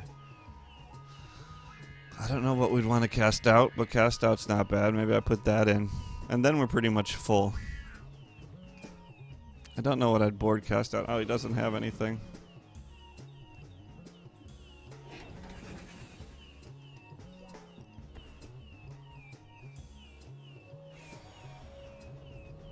Just make it easy on me and play a zombie. Give me a zombie. Ew. Pew pew. Pew pew pew. We're gonna continue playing. I want to see it. Yaida.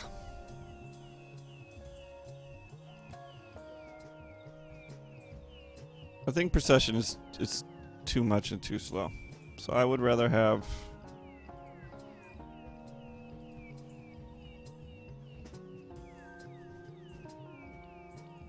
time to reflect. That's the card I was thinking of.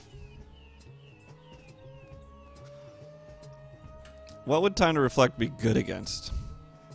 That's the question. Any, like Ulamog, Ronis, things like that. But I have to block, so I lose whatever creature I get. Occasionally those are refused to appreciate all that God Pharaoh provides for us. It's exile, and it costs 1.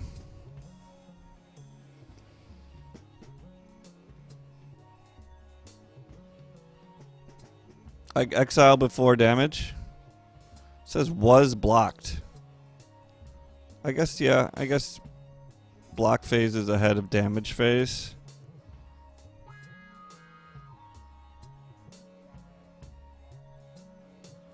Any Gideon is probably the #1 time to reflect.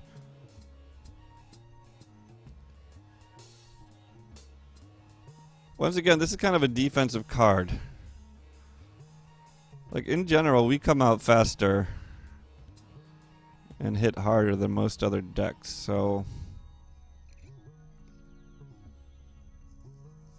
Like, I mean, this card seems to be almost worth putting in right now, but... Is there really anything... I mean, maybe it's really good. Should we test it out a bit?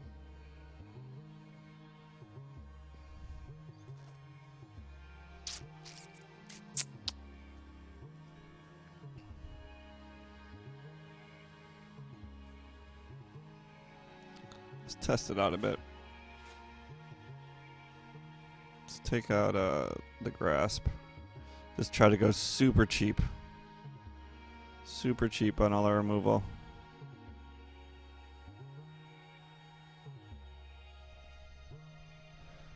Yeah, lots of the zombie tokens enter tapped.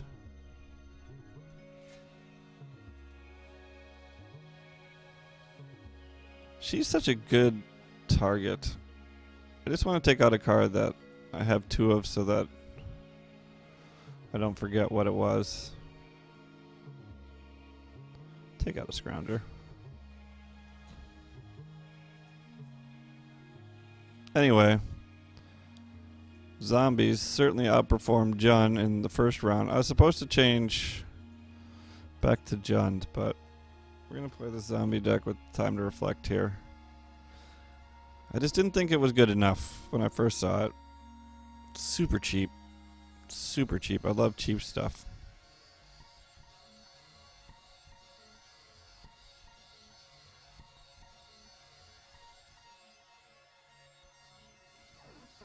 You don't get the mana through the blocker? I don't really know what that means.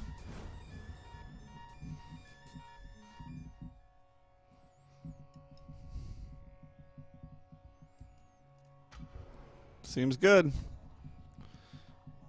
A little short on black here.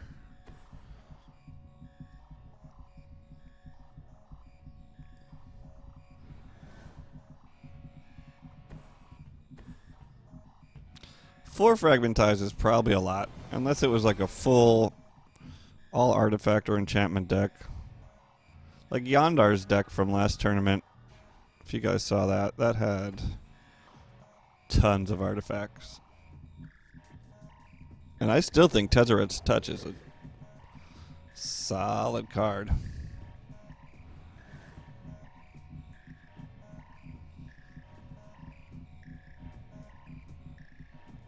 Ah. Winner! Do we really count that? I counted that loss that we lost. I'm counting it. Counting it.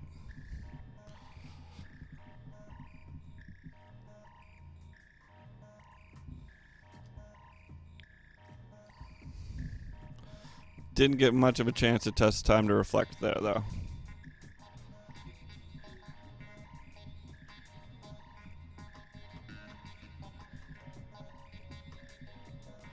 Plague Belcher is decent, but it's not great. Didn't make it in any of the Pro Tour decks. But I have gotten...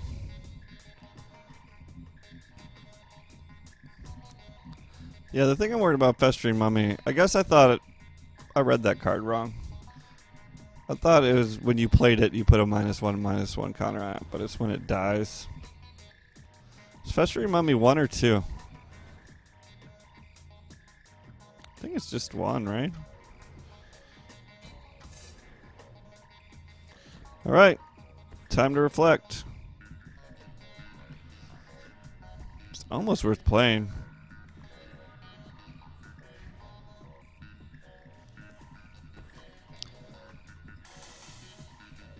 Because we are kind of short on 1-drops. It'd be nice to play 4 Dread Wanderers, but we don't have that luxury. Alright. Time to Reflect in hand, boys.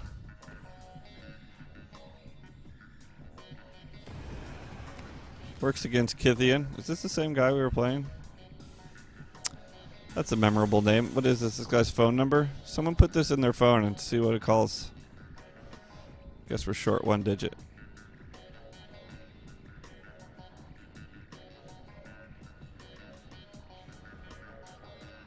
Two Forbidden Sanctuaries?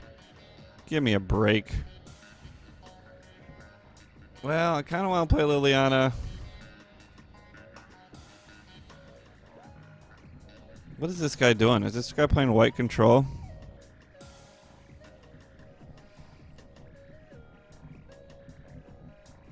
You think that's what's going to happen?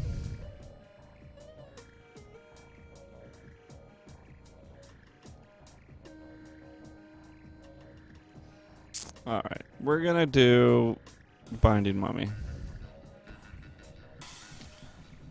It's a tough decision between Liliana and Binding Mummy there.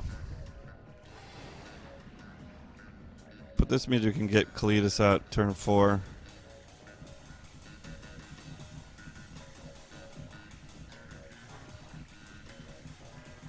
And this is damn cheap removal, and it's rare that I don't have cards in hand, but sometimes when I'm like playing Grixis Tower, I don't have a board, and then this would be a dead draw. Which makes me think it's better sideboard card. I mean, any removal is a dead draw at that point. Not really. Grasp is still good against manlands and stuff. I can't block flyers, folks. It's all coming apart at the seams. Well, I guess we can. We can, can't we? Yep, okay. Yep. Alright, alright, alright. How do we do this? I just don't know if I want... I guess I just won't play that land at all. I don't want to put Liliana down because it'll keep him from blocking. Hey-oh, here we go. Here we go.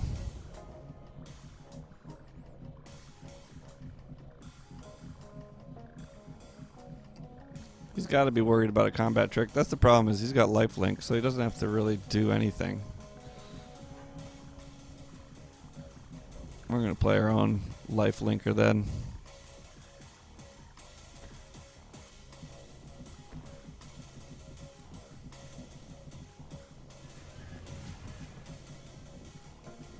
Dude's a total jerk. Text this number. Troll him. Text him dick pics. I don't think you guys should do that. I've actually reconsidered. Well, he won't be able to not attack forever. It's almost like I want him to play an always watching. Alright. Well, that was going to happen. Eventually. Something had to give. Fatal Push. And a clue? Alright. Enough of that. So we need 2 for the clue, which leaves us, and 1 for the Fatal Push, which leaves us nothing to do but swing.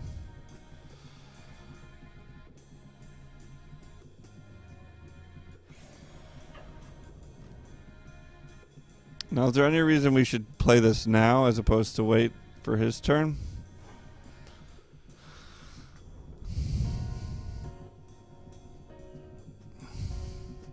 He does have a green, so he could have Blossoming Defense. And he's got it up, so let's wait.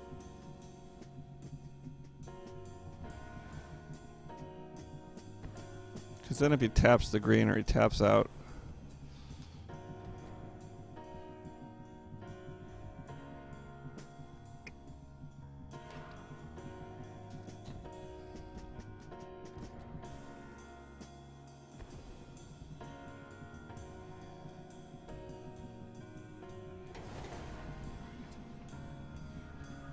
You killed my lifelinker first, bro.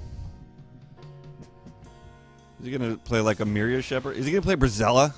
Holy crap. We can time to reflect Brazella. No, we can't. We can't even cast that spell. Oh my god, Brazella is just a beast. Brazella is a frickin' beast.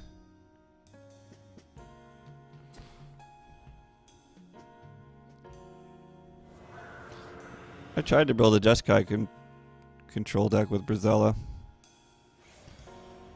Dude, that card is just gross.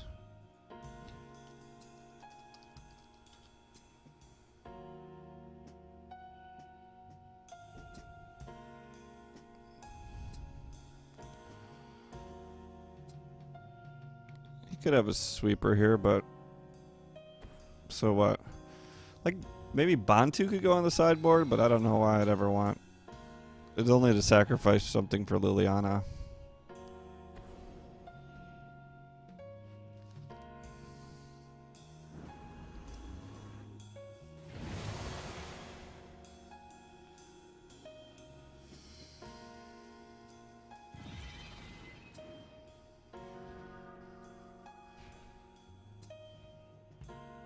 Time to reflect, boys. Oh no, we can't play it. God damn it. Ooh.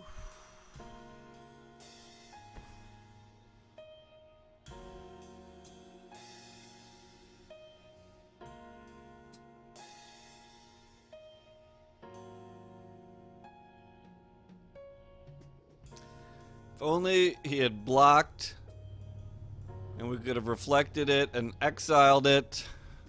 This could have never happened. But he was a jerk to us.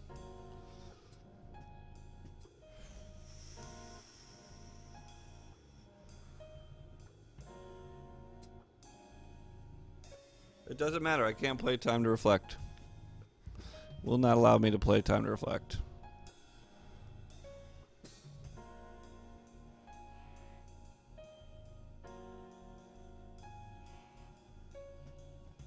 Oh, when it was on the board.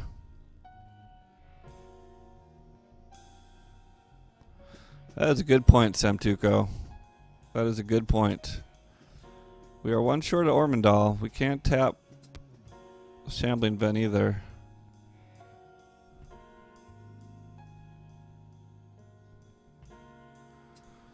That would have been a good play, Samtuko. And we were talking about Brazella. I just couldn't imagine that that was actually what was going on. But what else would be going on?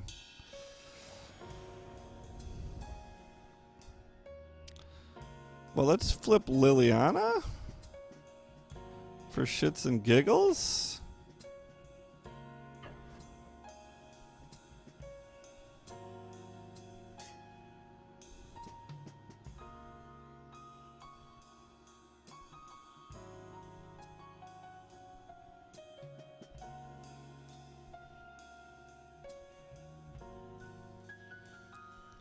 She makes a zombie.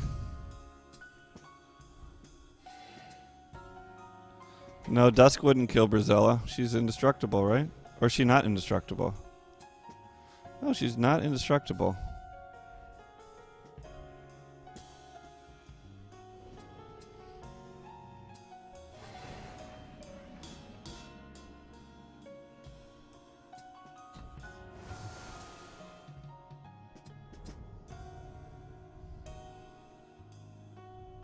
Wait a second. Wait a second. Why don't I get to do anything with... Oh, I used up too much time. For Frazzles.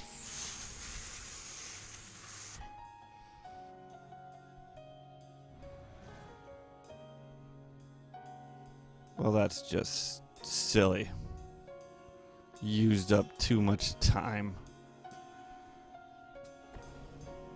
Oblivion Sower.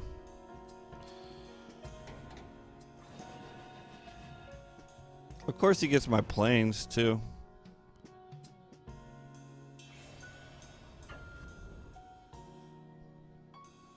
Well, I was going to get Scrounger back. That's what I was going to do. Then we would have had 5 for Ormondal.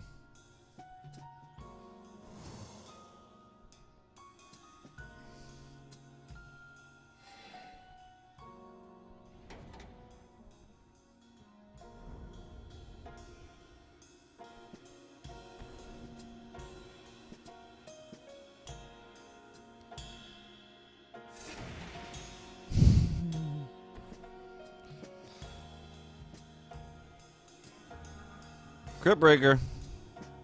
They answered all our problems.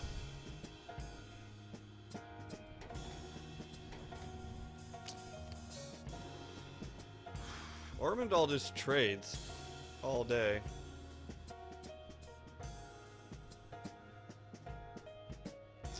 Oh no, I'd like to see what we could get. No, we don't have triple grasp. We can't even cast grasp. Cletus.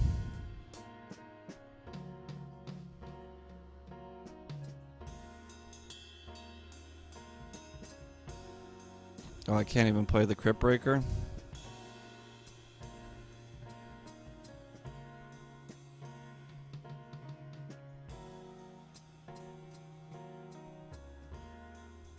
I thought it was just spells. Can't cast anything.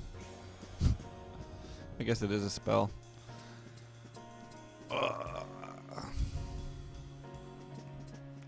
If only Westvale Abbey produced zombies, we'd be okay.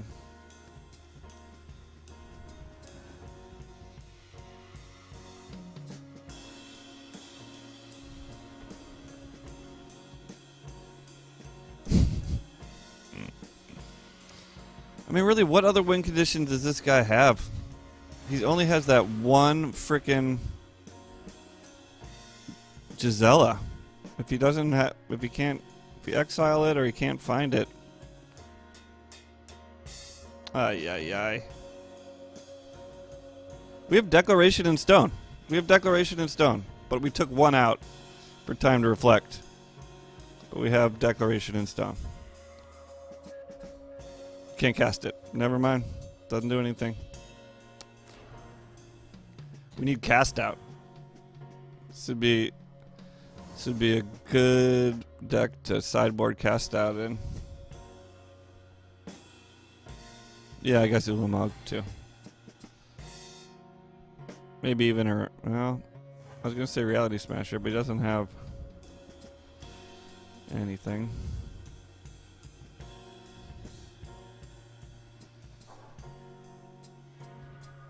Wayward Servant.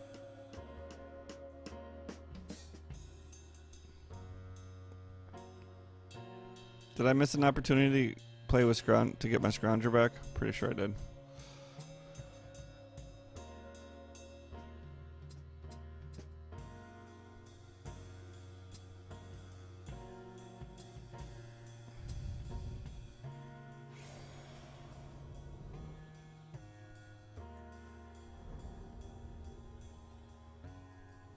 Our hand is so dead against Brazella.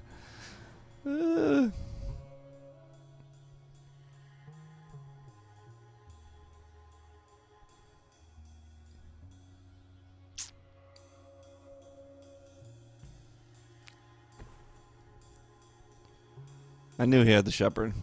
The Brazilla decks always play the Shepherd. You get a Bellower out of there? Holy crap.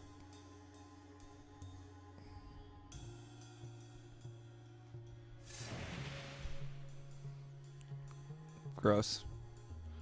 This deck cannot work that well for this guy. I mean, when did he get Brazilla? Like turn 5? Super gross.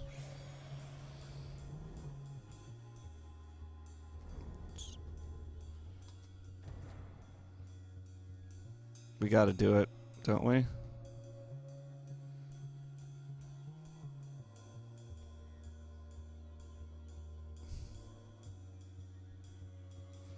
Get back Scrounger.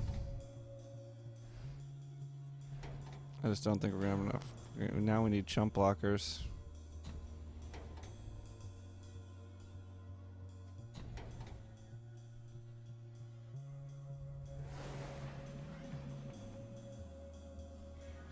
Well, time to reflect. Sat in my hand all game, folks. When Declaration is Stone would have answered that Gisela perfectly.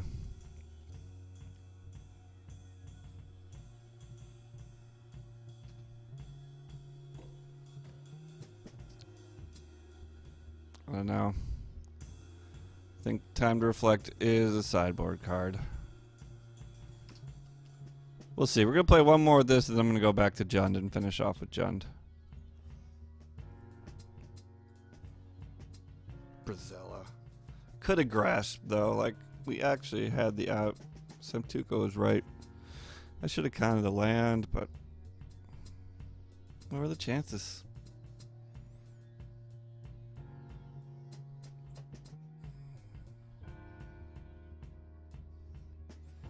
Guess we have Jump. Leap.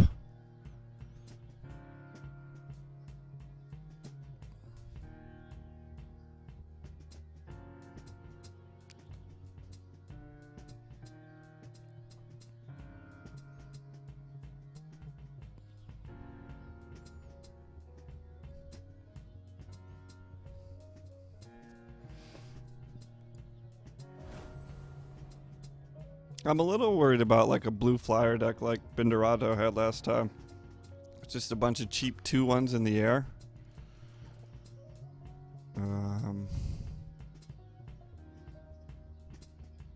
Yeah, I think we can do better.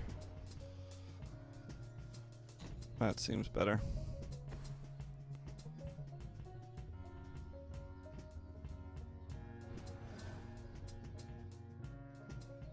I do have very little way to deal with flyers.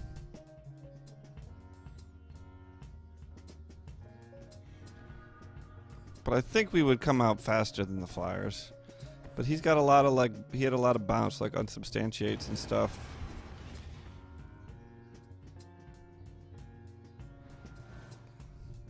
Yeah, well. Last tournament, most people were meta-decking against Mardu vehicles, and I still made it to the top 8 with that. But then I lost to a deck that was built to beat Mardu vehicles, so. What is this guy gonna play here? Let's play the Servant.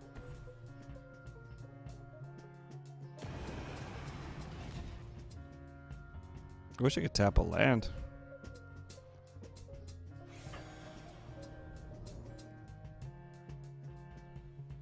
We'll pretend like we have Fatal Push too, just like that guy was doing.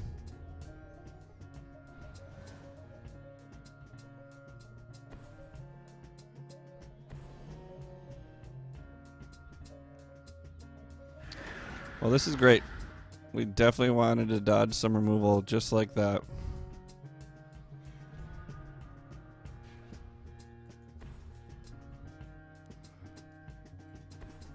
Now our diagraph is 3/3.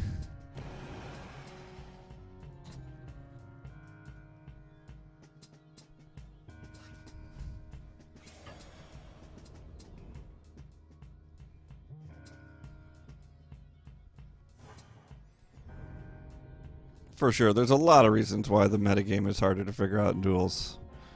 Number one, there's just not that many people who play. I mean, the tournament had, what, 16 people last time? Maybe more than that. Yeah, Xbox would be impossible. I think this guy's just playing the full removal suite here. Full Abzan control.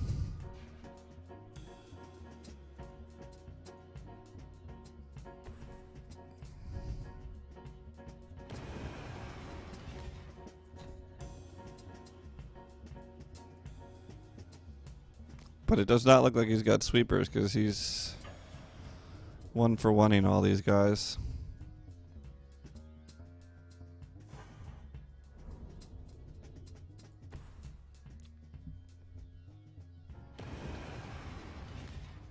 I mean, I just think the duels format in general just breeds wider deck variations because of the fact that you only just get one of the mythics. So every deck is less consistent than what a normal Magic deck would be, so...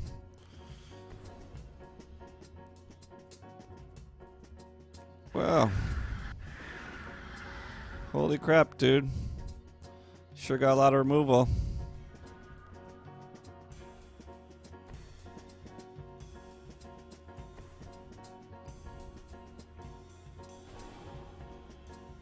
This is what I enjoy about duels too. 100%.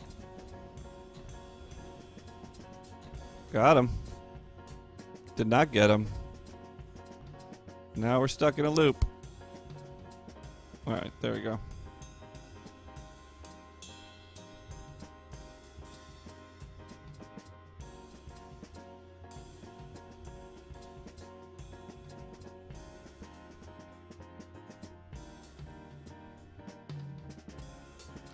$38 people. Well, I will say one thing. This deck performed mightily.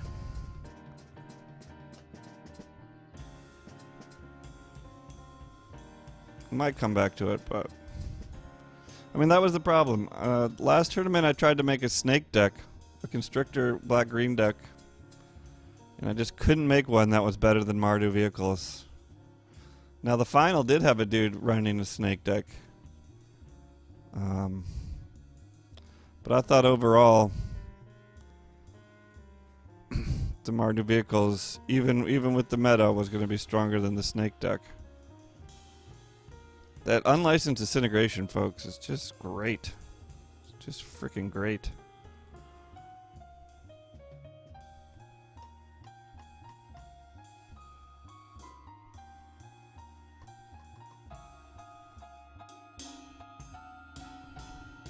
I mean, the snake deck was good. It won a lot. I just didn't think it won quite as much as the vehicle deck. And let's be truthful, those snake decks play a lot of vehicles. Often. They're often playing... Well, this is a good hand if we're playing zombies, I guess. I'm gonna keep this. If we draw some land, this is actually pretty damn fine. Got a lot of choices, a lot of things to do. I was just doing black-green. Speaking of black-green, Ishkana might be worth putting in this deck.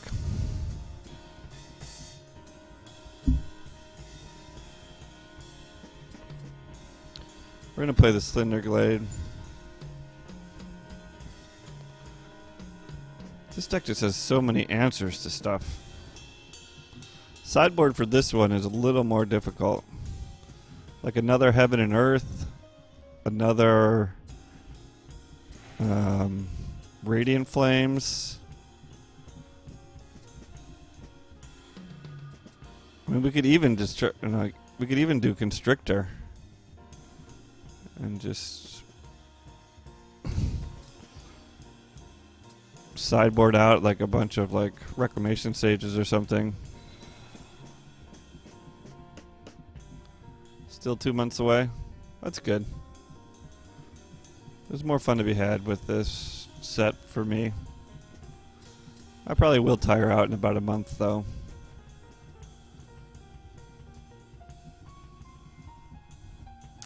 Or I could put like Emerge creatures in here. I think the worst matchup for this deck... Woof. Woof. This is an interesting deck. I guess this guy's trying to emerge and then ignite.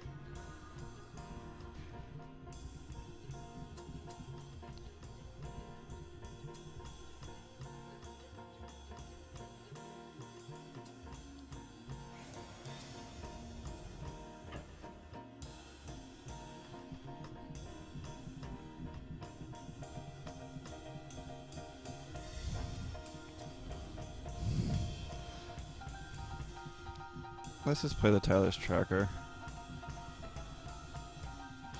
I mean, I kind of want that swamp for the disintegration while we still have a scrap heap scrounger around. I guess I could have played Ballista for 1 and swamped. But then I cracked the Evolving Wilds without having tireless tracker out there, which... These big decks. We need to roll on these big decks before they get going.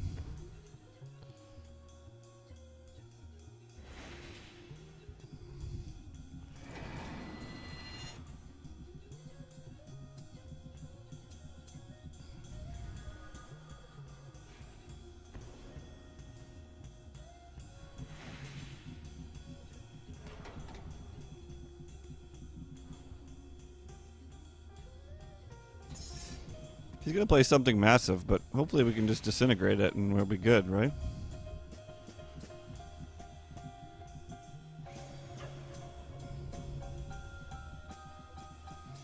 I might even consider dumping Heaven right now.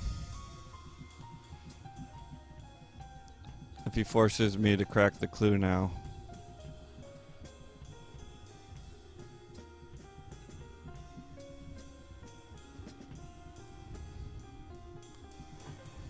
Might still dump Heaven here. Play Advocate and dump Heaven. I just can't imagine this guy's playing Flyers. I think he's going to play like Sandworm Convergence though, which will shut us down completely. No, I guess we got Rex Sage. Let's play this guy for 0.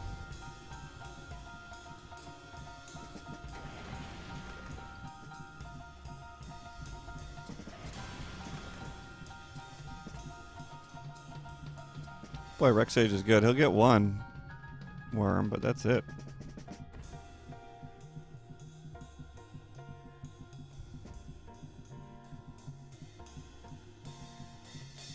Is he a Delirium? 2 card types. Sucka.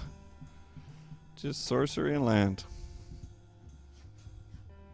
Sure has a lot of mana though. He's got 8. He could play Sandworm, right? Sandworm's 8. 6 and 2 green. He must have some kind of sweeper or something. Still think we block here. Radiant Flames for 2?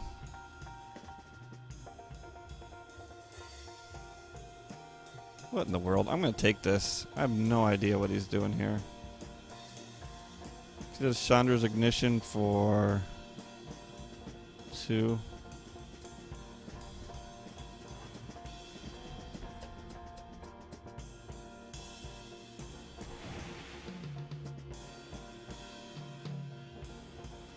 We need a land off the top here. Untapped land.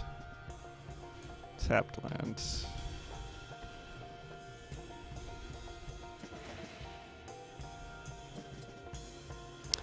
Oh, we have plenty of clues. Never mind. Those are artifacts too. Clues are artifacts too, people. Don't discriminate.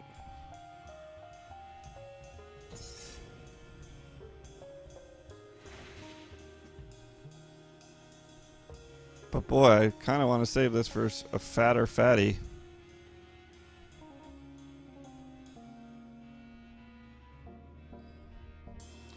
I guess I'll trade the tireless tracker with it and draw 2 cards. Let's do that.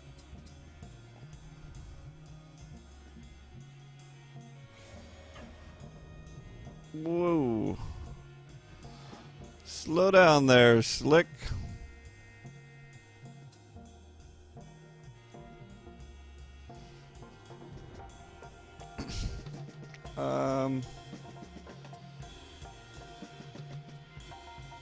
we go up to 5, it goes down to 9. No, let's just do this all end of turn.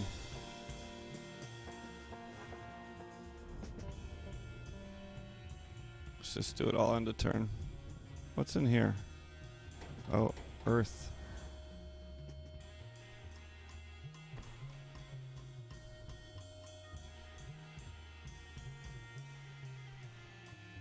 I guess Ulamog is a screw job here.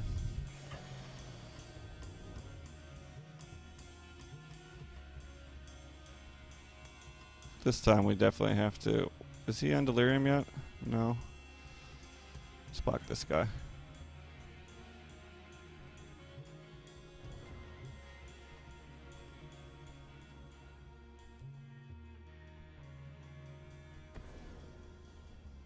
That's what he's working with.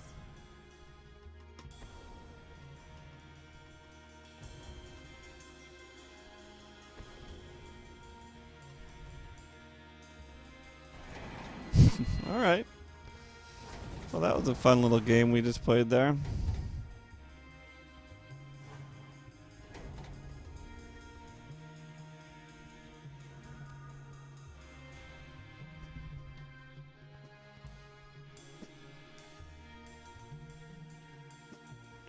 We can Earth for 3. Might be good enough. He's top decking. The other thing we could do would be crack 2 clues, do 5.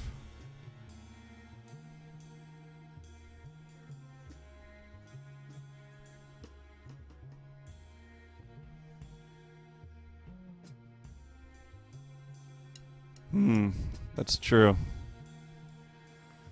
Ballista is good against that.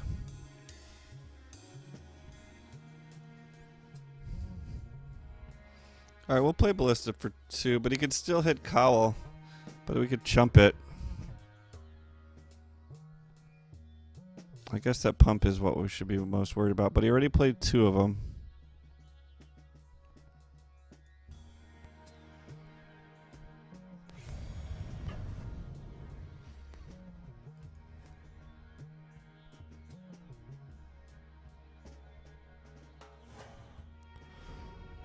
But we should just Earth, right? What about just Earthing? We got 3 relevant creatures, 4 clues, and he would have nothing to pump because he'd have to play a creature.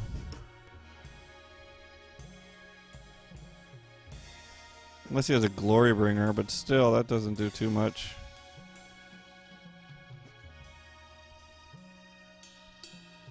Alright, let's do it. We have Earth for a reason.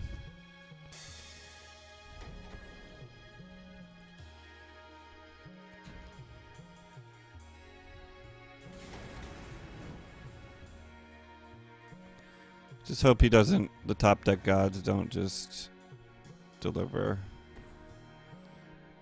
Glorybringer into Primal Bellow.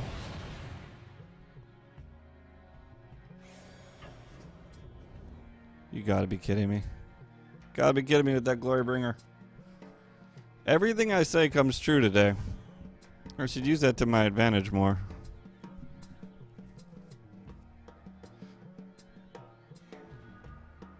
Hardy Kieran. It's an interesting card.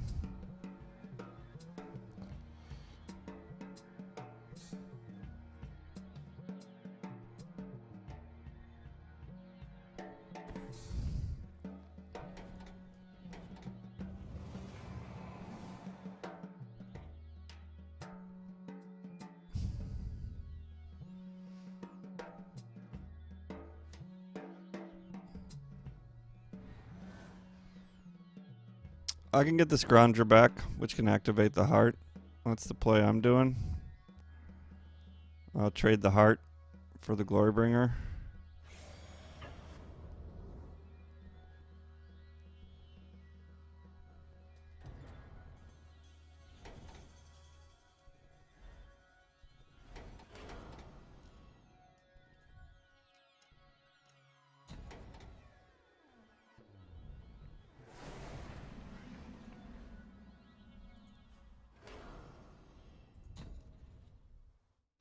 Good old Scrappy. Scrappy Doo. Scrappy Dappy Doo.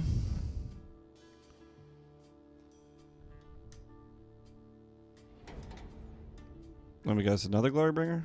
No, I guess he would have played that already.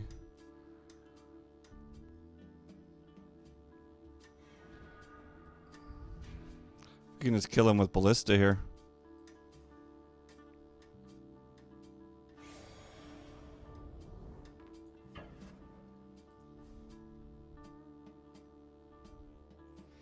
I think we Ballista for the win. I mean, he could have like Pulse and Marasa.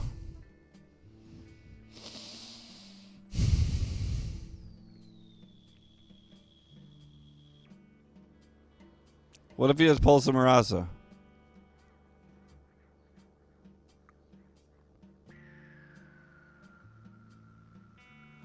I'll play the Ballista. We can do it in reaction to Pulse and Marasa. We can do it in reaction, so he can't get it anyway. Which is why I didn't just kill him right there.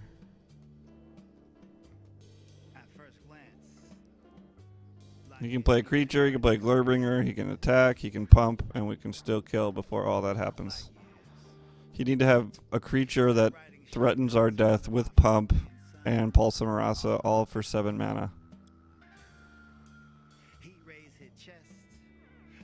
But I have been calling the cards these people have today, so chances are high that he actually does have Pulse and Marasa. He could play like a Sylvan Advocate and do Chandra's Ignition. We can catch him. As long as we don't do anything till he's... That would be the only thing that would get us.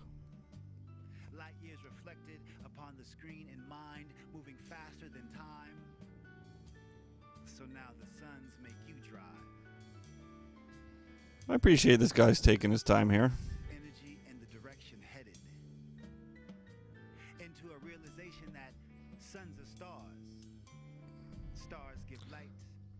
He can't play Insult and Exquisite Firecraft. That would be gross. He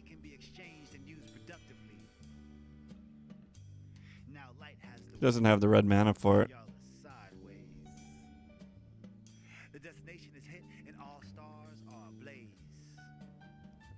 There is always Insult.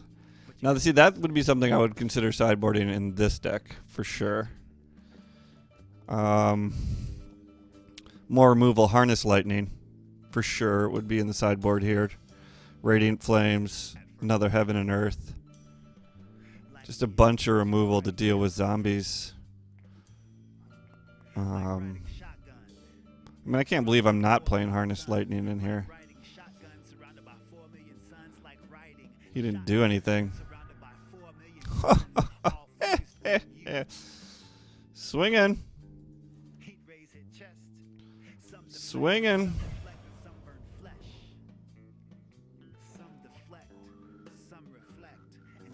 Oh man, I'm dying to know what he had in his hand. Dying. Alright, Jundy. Good job. Here's the thing about this Jund deck. I think it's really good, and it has a couple great matchups. But it's not as fun for me to play as like a graveyard manipulation deck. That's kind of my favorite in duels right now.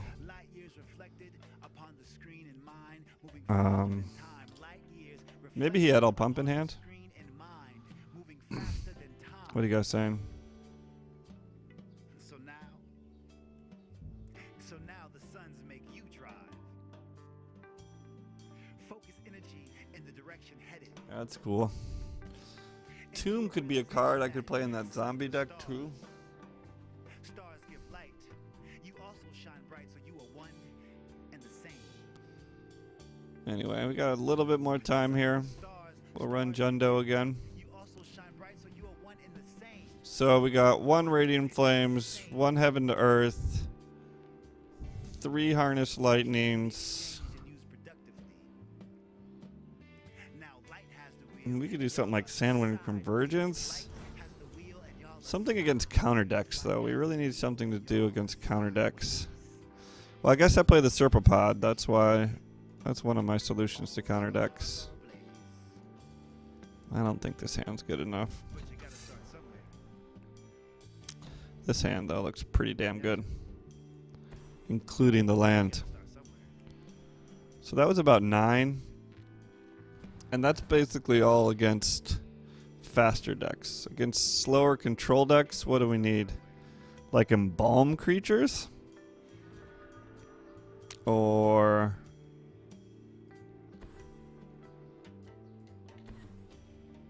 like some mix of removal and control could really bone this deck, because a lot of these creatures cost a lot to get out, and I'm tapping out with everything every turn.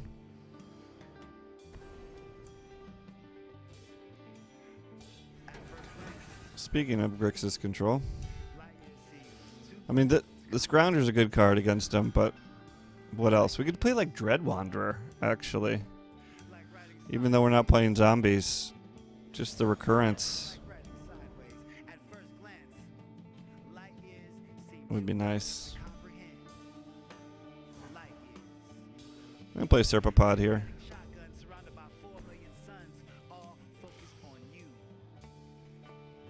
And I'm not, because I played the wrong land. So we're going to play Tireless Tracker instead.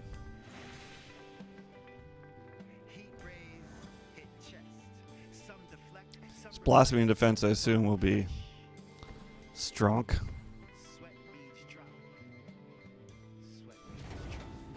Wish I had the Serpapod in there instead of the frickin' thing. If I played the right land, we'd still have our Tireless Tracker.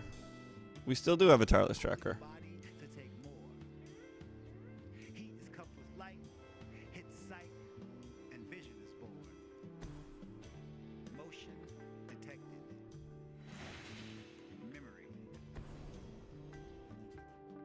I bet you he doesn't have another Close Elixir turn.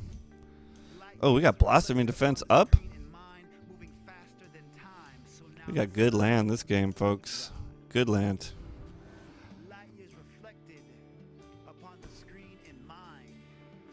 I want to read that, but I also want to be ready for nonsense.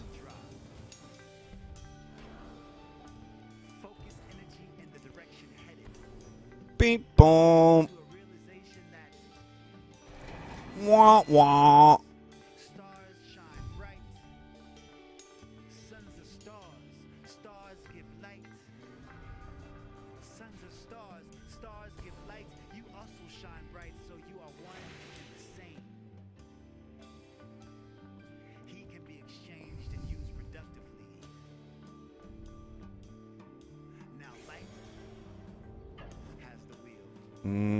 Okay.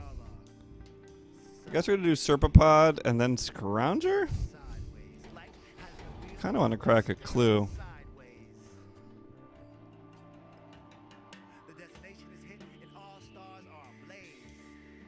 I'll play Serpapod. That's a lot of damage. It's a lot of damage to threaten.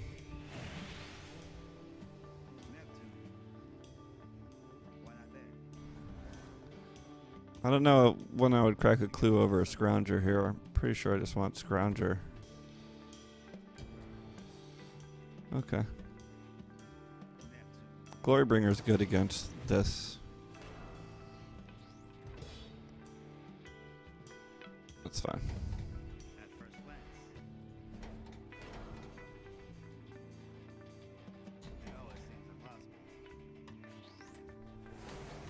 I don't even know if we actually want to play Glorybringer yet. I kind of like just having it in the wings waiting for the kill. The kill shot. So we're just going to draw clues. I should have drawn a clue before.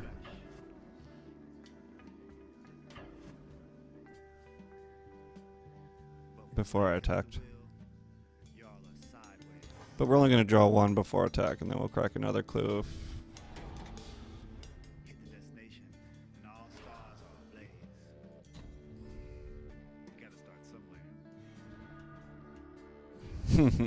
That's a good reason to keep a clue about. Keep a clue handy. I guess we got Scrounger too. This guy does not seem to be playing many creatures, though.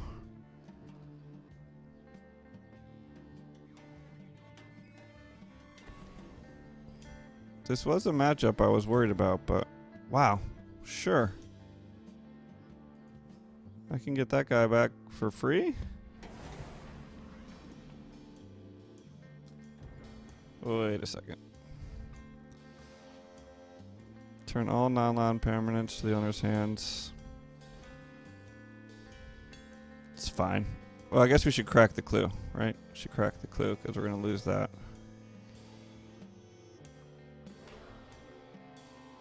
Then we'll get back the Scrounger, then we'll disintegrate. Things will be fine. Things will be fine. The disintegrate's gonna hurt too. I really like the idea of putting Dreadwander in here against these control matchups.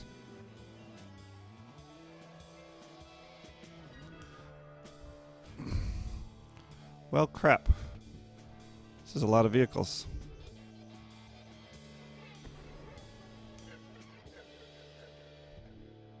Vehicles are actually really good with all the removal he's got. So I'm just going to play the Heart of Kirin here.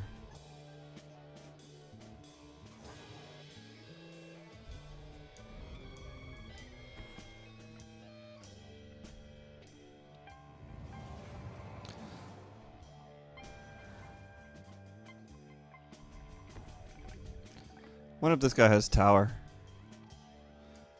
I got a third Reclamation Sage. I would put that in the sideboard for sure.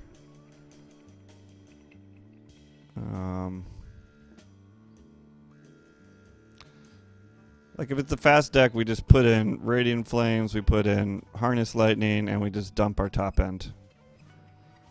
I don't know if I can dump Glorybringer, but we probably do. Pull from tomorrow. How many are you doing? A lot? Keeping up a sensor?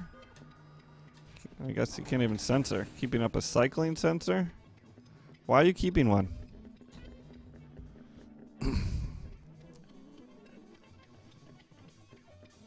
Glorybringer's presence was felt, not seen that game. I think he could feel like this ominous thing going over him. 40. So is that on-crop champion?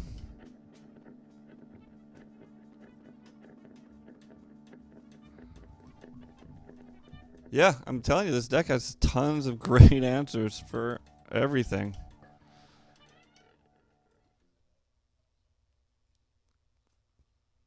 Except for, like, I mean, I had that misplay where I wanted to play the Tireless. I wanted to play the Serpapod, but I played the Tireless Tracker, and he wiped me for 2 with Kozilek's Return, but I think that's on-crop champion.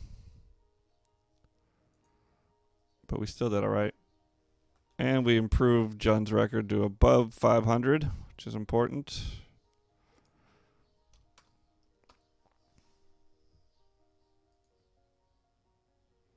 I could play Liliana. I'm not playing a lot of, like, Honored Crop Camp. Yeah. Is that what it's called? Yeah, I think Honored makes more sense.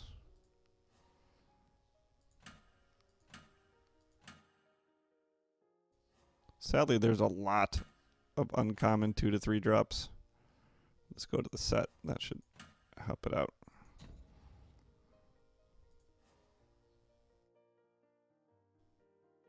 Definitely her. Except she's tilted here. She's not tilted. Honored. Who is getting warm out?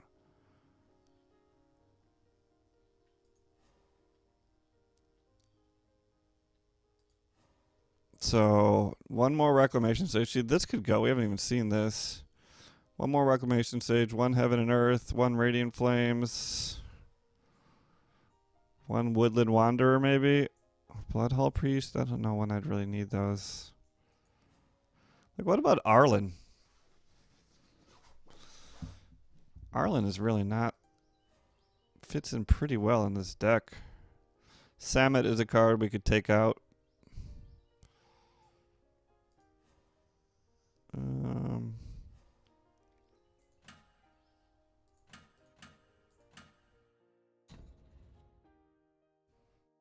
Big Chandra. That's a good sweeper too. All these Nissas. Just have a bunch of Planeswalkers in our sideboard.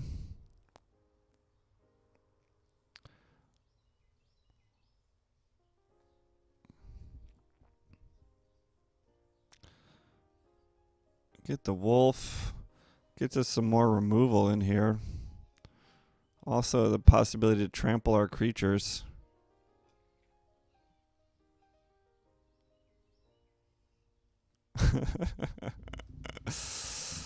Sorry, Shar. It's alright. I don't know. This card's pretty good. I think we got a lot of 4-drops, though. Or maybe not. No, we only have 5 4-drops. It's not a creature, though. I feel like I'm just rather just play creatures.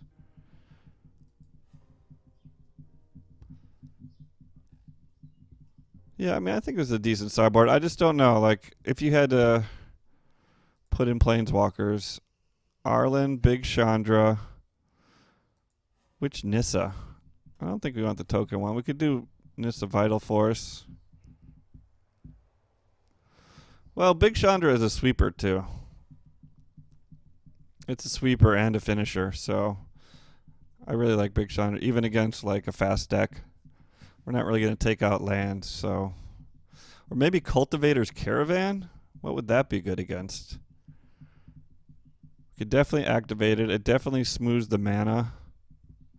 Maybe that would be good against, like, a control deck. This card's probably not terrible. It does a lot of good things. I tried to stay away from double black here. In fact, I did stay away from double black here. This card wins games, though, but we're really far from double black. All right. I think we probably have about one more, so let's play it and stop talking about sideboards.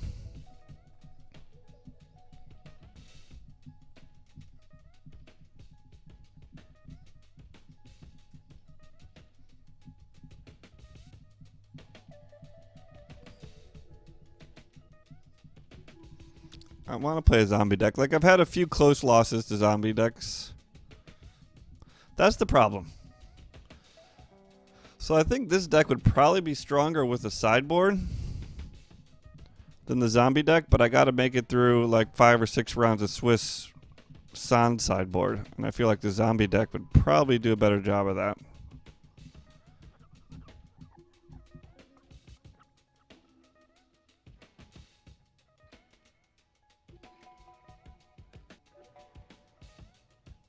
Oh, there we go.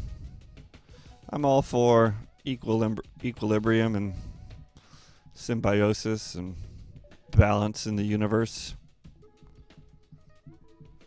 Timed out. It's not going to let us play it. The universe is chaotic system. There is no balance. Run for your lives.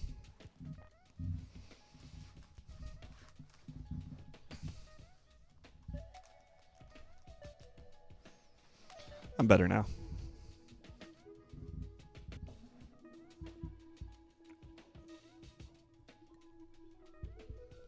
A little water. Calm me down.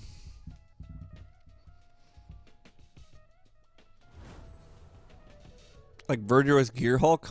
That's a great card that's not in that deck. There's a lot of fatties that are really great that are not in the deck. Green Warden.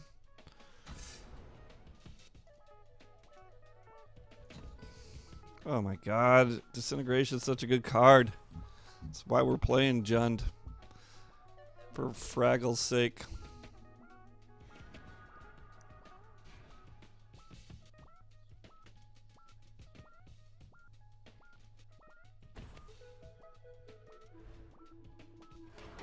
I don't know the best way to play land to get everything we need here.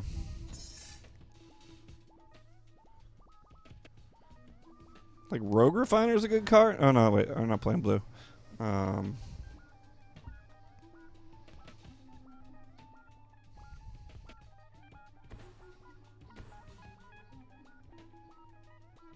I think we might get our zombie dream here. I'm a little bit worried we're coming out too slow.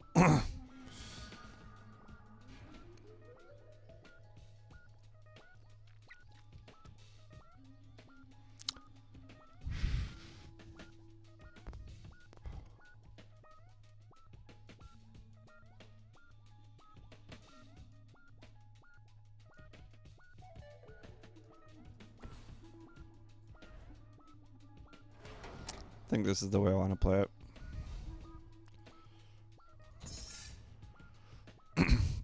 Play the Serpapod out next turn. Nope. Need 2 greens. Nope. I guess we're not doing that. I guess we'll play Copter and Hissing Quagmire. That'll set up Disintegration for something. Man, I knew I couldn't figure out that mana. I looked at it and I looked at it and I was like, no, something's going to go wrong. Okay. Time to hit our Reclamation Sages, boys. Time to top deck Rec Sages. You're not a Rec Sage.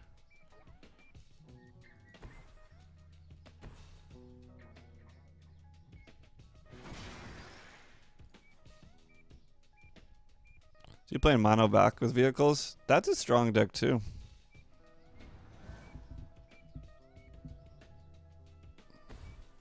Get some bone pickers in there.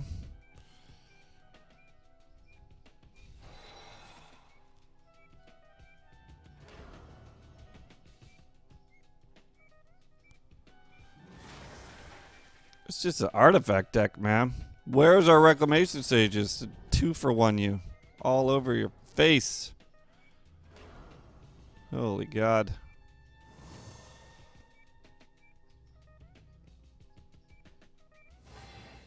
Definitely too many artifacts for a zombie deck. Doesn't matter. We're going to be dead before we find out. Come on, Rec Sage. It's almost Rec Sage or bust at this point. With that Rogue's Passage.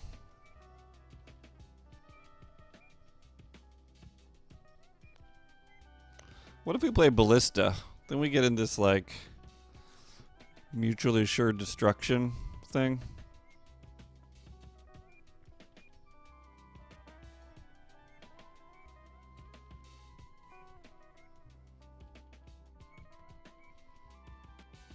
We're going to Disintegrate. And then we can play Ballista and threaten his Ballista, or... How does that work, man? I kind of just want to see it happen.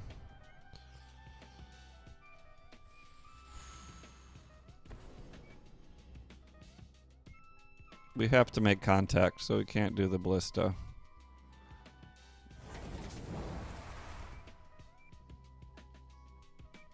We need a Rec Sage.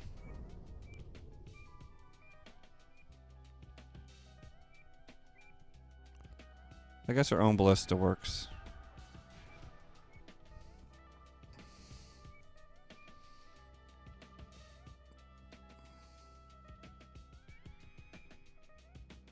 Whoever fires first loses, right?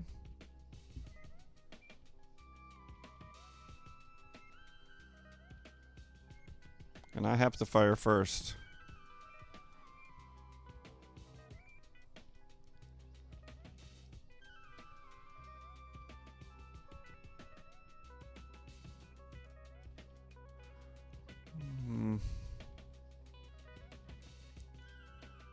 Tireless Checker and 1, or Bristling Hydra. He's going to tap for 1 more and go to 3 on his...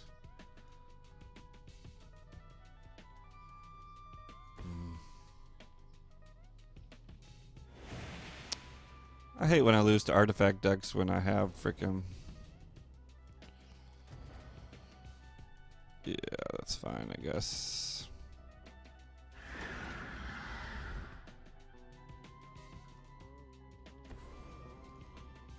Well, we got a lot of energy.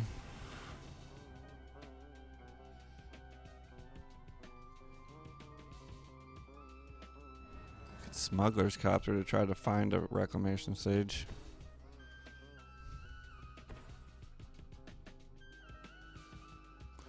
Well then, that's game.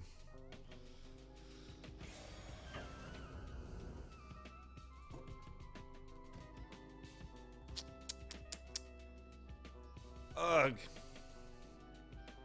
I mean, that's one of those decks I want to beat with this deck.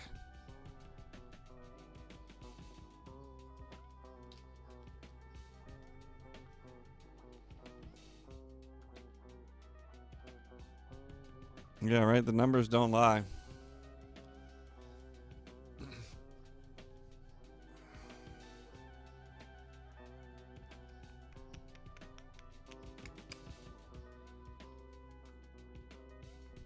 I mean, I feel like we'd be able to hose that deck after board, but maybe I just need to play more Harness Lightnings and just take out a few creatures.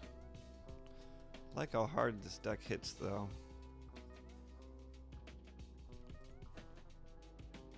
Harness Lightning is a pretty damn good card.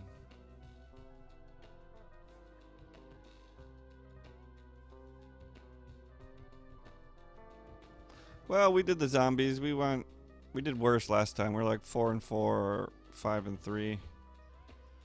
I haven't been keeping track of them all. Could probably get rid of Bestiary, but it'd probably be great if we actually drew it. There's a lot of stuff that we just didn't draw. Could take out Bloodhall. Maybe a little bit more removal. How much removal do we have? 3 Disintegrations. And a lot of Sweepers.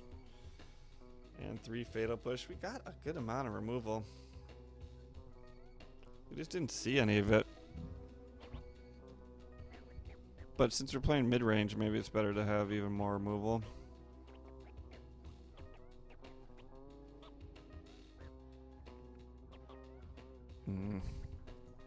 I don't know. Well, it's getting pretty late, but I kind of want to sneak in one more game with this deck. So I'm going to try. If it seems to be running on, I might have to end the stream before the game's over. Or I'll just quit. I should have probably tried a few more Harness Lightnings in there. Let's put a Harness Lightning in there. I mean, Bestiary seems really good for card advantage, which we don't really have much of. We only have Tireless Tracker. The thing about Bloodhall Priest is it activates Ronus, which is nice.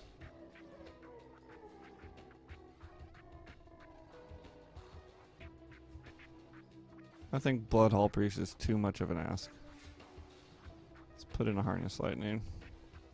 I guess just one, so probably won't see it.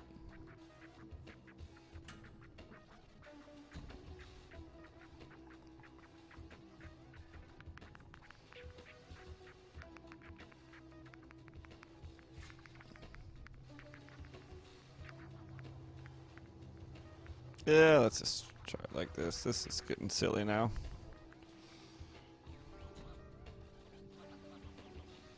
I mean, I feel like we would have easily won that game had we had a Reclamation Sage.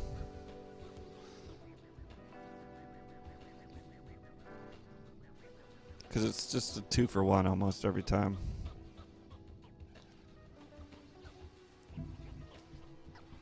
But we only got 2, so we can't expect to get them. Need to hold the fort a bit longer. How did that guy do so much damage to us? Well, that Reality Smasher was no joke, though.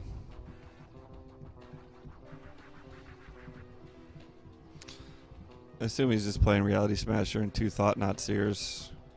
Which is pretty badass, to be honest. Mono Black, I think, will be out there. It's a good deck. I've seen a few at the top. I've seen a few in between. I've made one myself. I don't think it was as good as his. But he had a lot of artifacts.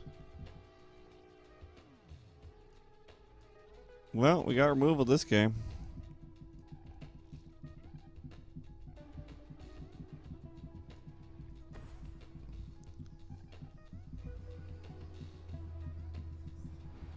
Probably should have played the swamp there.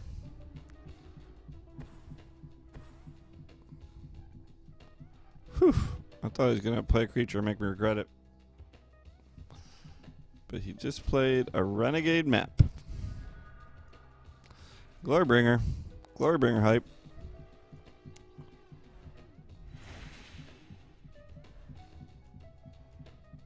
This reminds me of Lake Town. Why does he wear that giant gold thing? Who built that giant gold thing for him?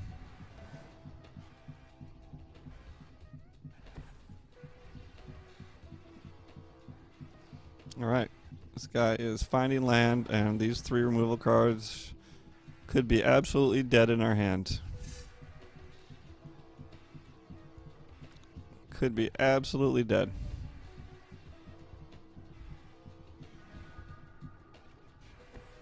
Don't have the colors for Serpapod. That is a damn shame. Maybe Serpapod is a side deck card, but it works with Ronus. Maybe that whole package could go in the sideboard for against a counter deck.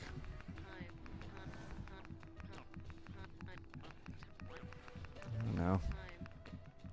It's a lot. This sideboard is a lot more important in this deck. Boy, have we had that Serpapod out there, we would have been handling this situation. Now look at us. We need a forest.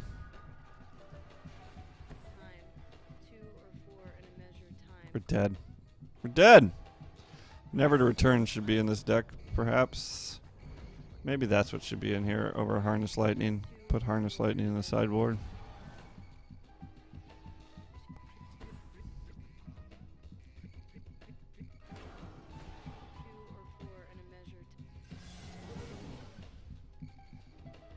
We're just going to get our faces controlled off here. Give me a green land.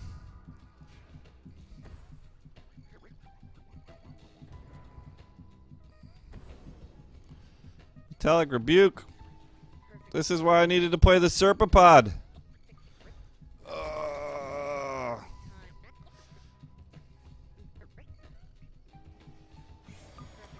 Maybe why we play Cultivator's Caravan. But then I feel like we have too many artifacts. We got already the 2 Copters and the Heart of Kirin.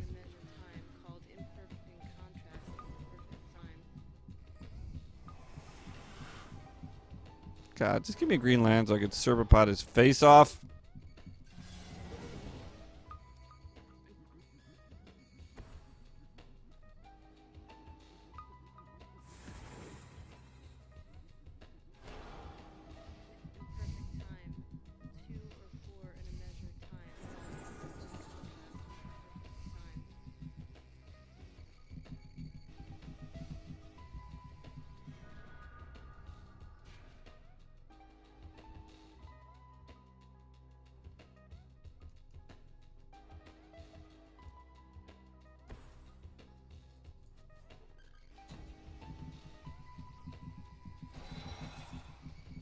Ugh.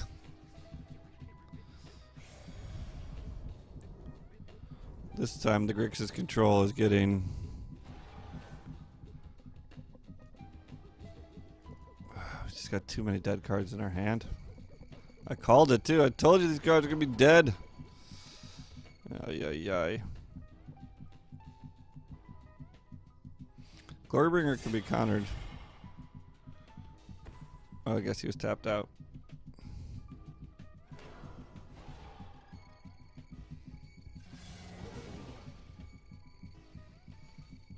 I mean, had we ripped 2 land, a green land and something else, I think we're just falling too far behind at this point. And this game's going to take forever, so we're not going to finish this game before the stream's over, because this guy is a long way away from finishing me.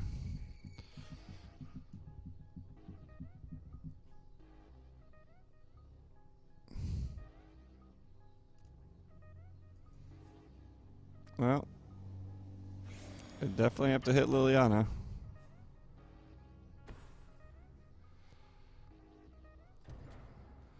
Rip. Rip. Rip. Rip. Rip. Rip. Rip. Rip. Alright, good. We need to end that game anyway. Oh, that deck. I don't know. It feels so good sometimes, and then you just lose to like random shit.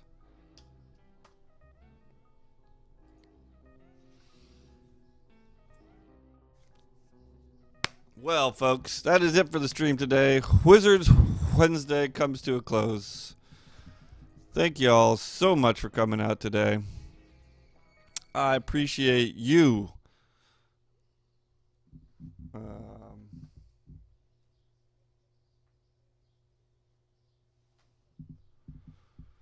Let's see. Let's give quick shout outs here. We got a little bit of time. RS Jackson, thank you for coming by today and hanging out. Molnir, Sonic Blaze, you guys followed yesterday. Thank you. And Juju Go Today, Mugfine Awesome, and Yitzhak all followed within the last week. Thank you guys very much. It's fun to try to help build this Magic Duels community. I try to do my part.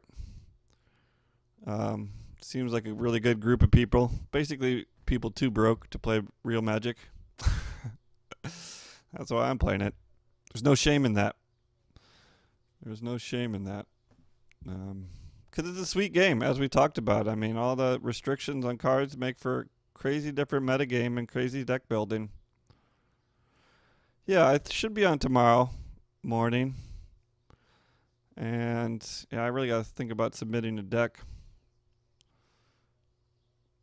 I don't know. The stats speak for themselves today, but the mirrors are tough.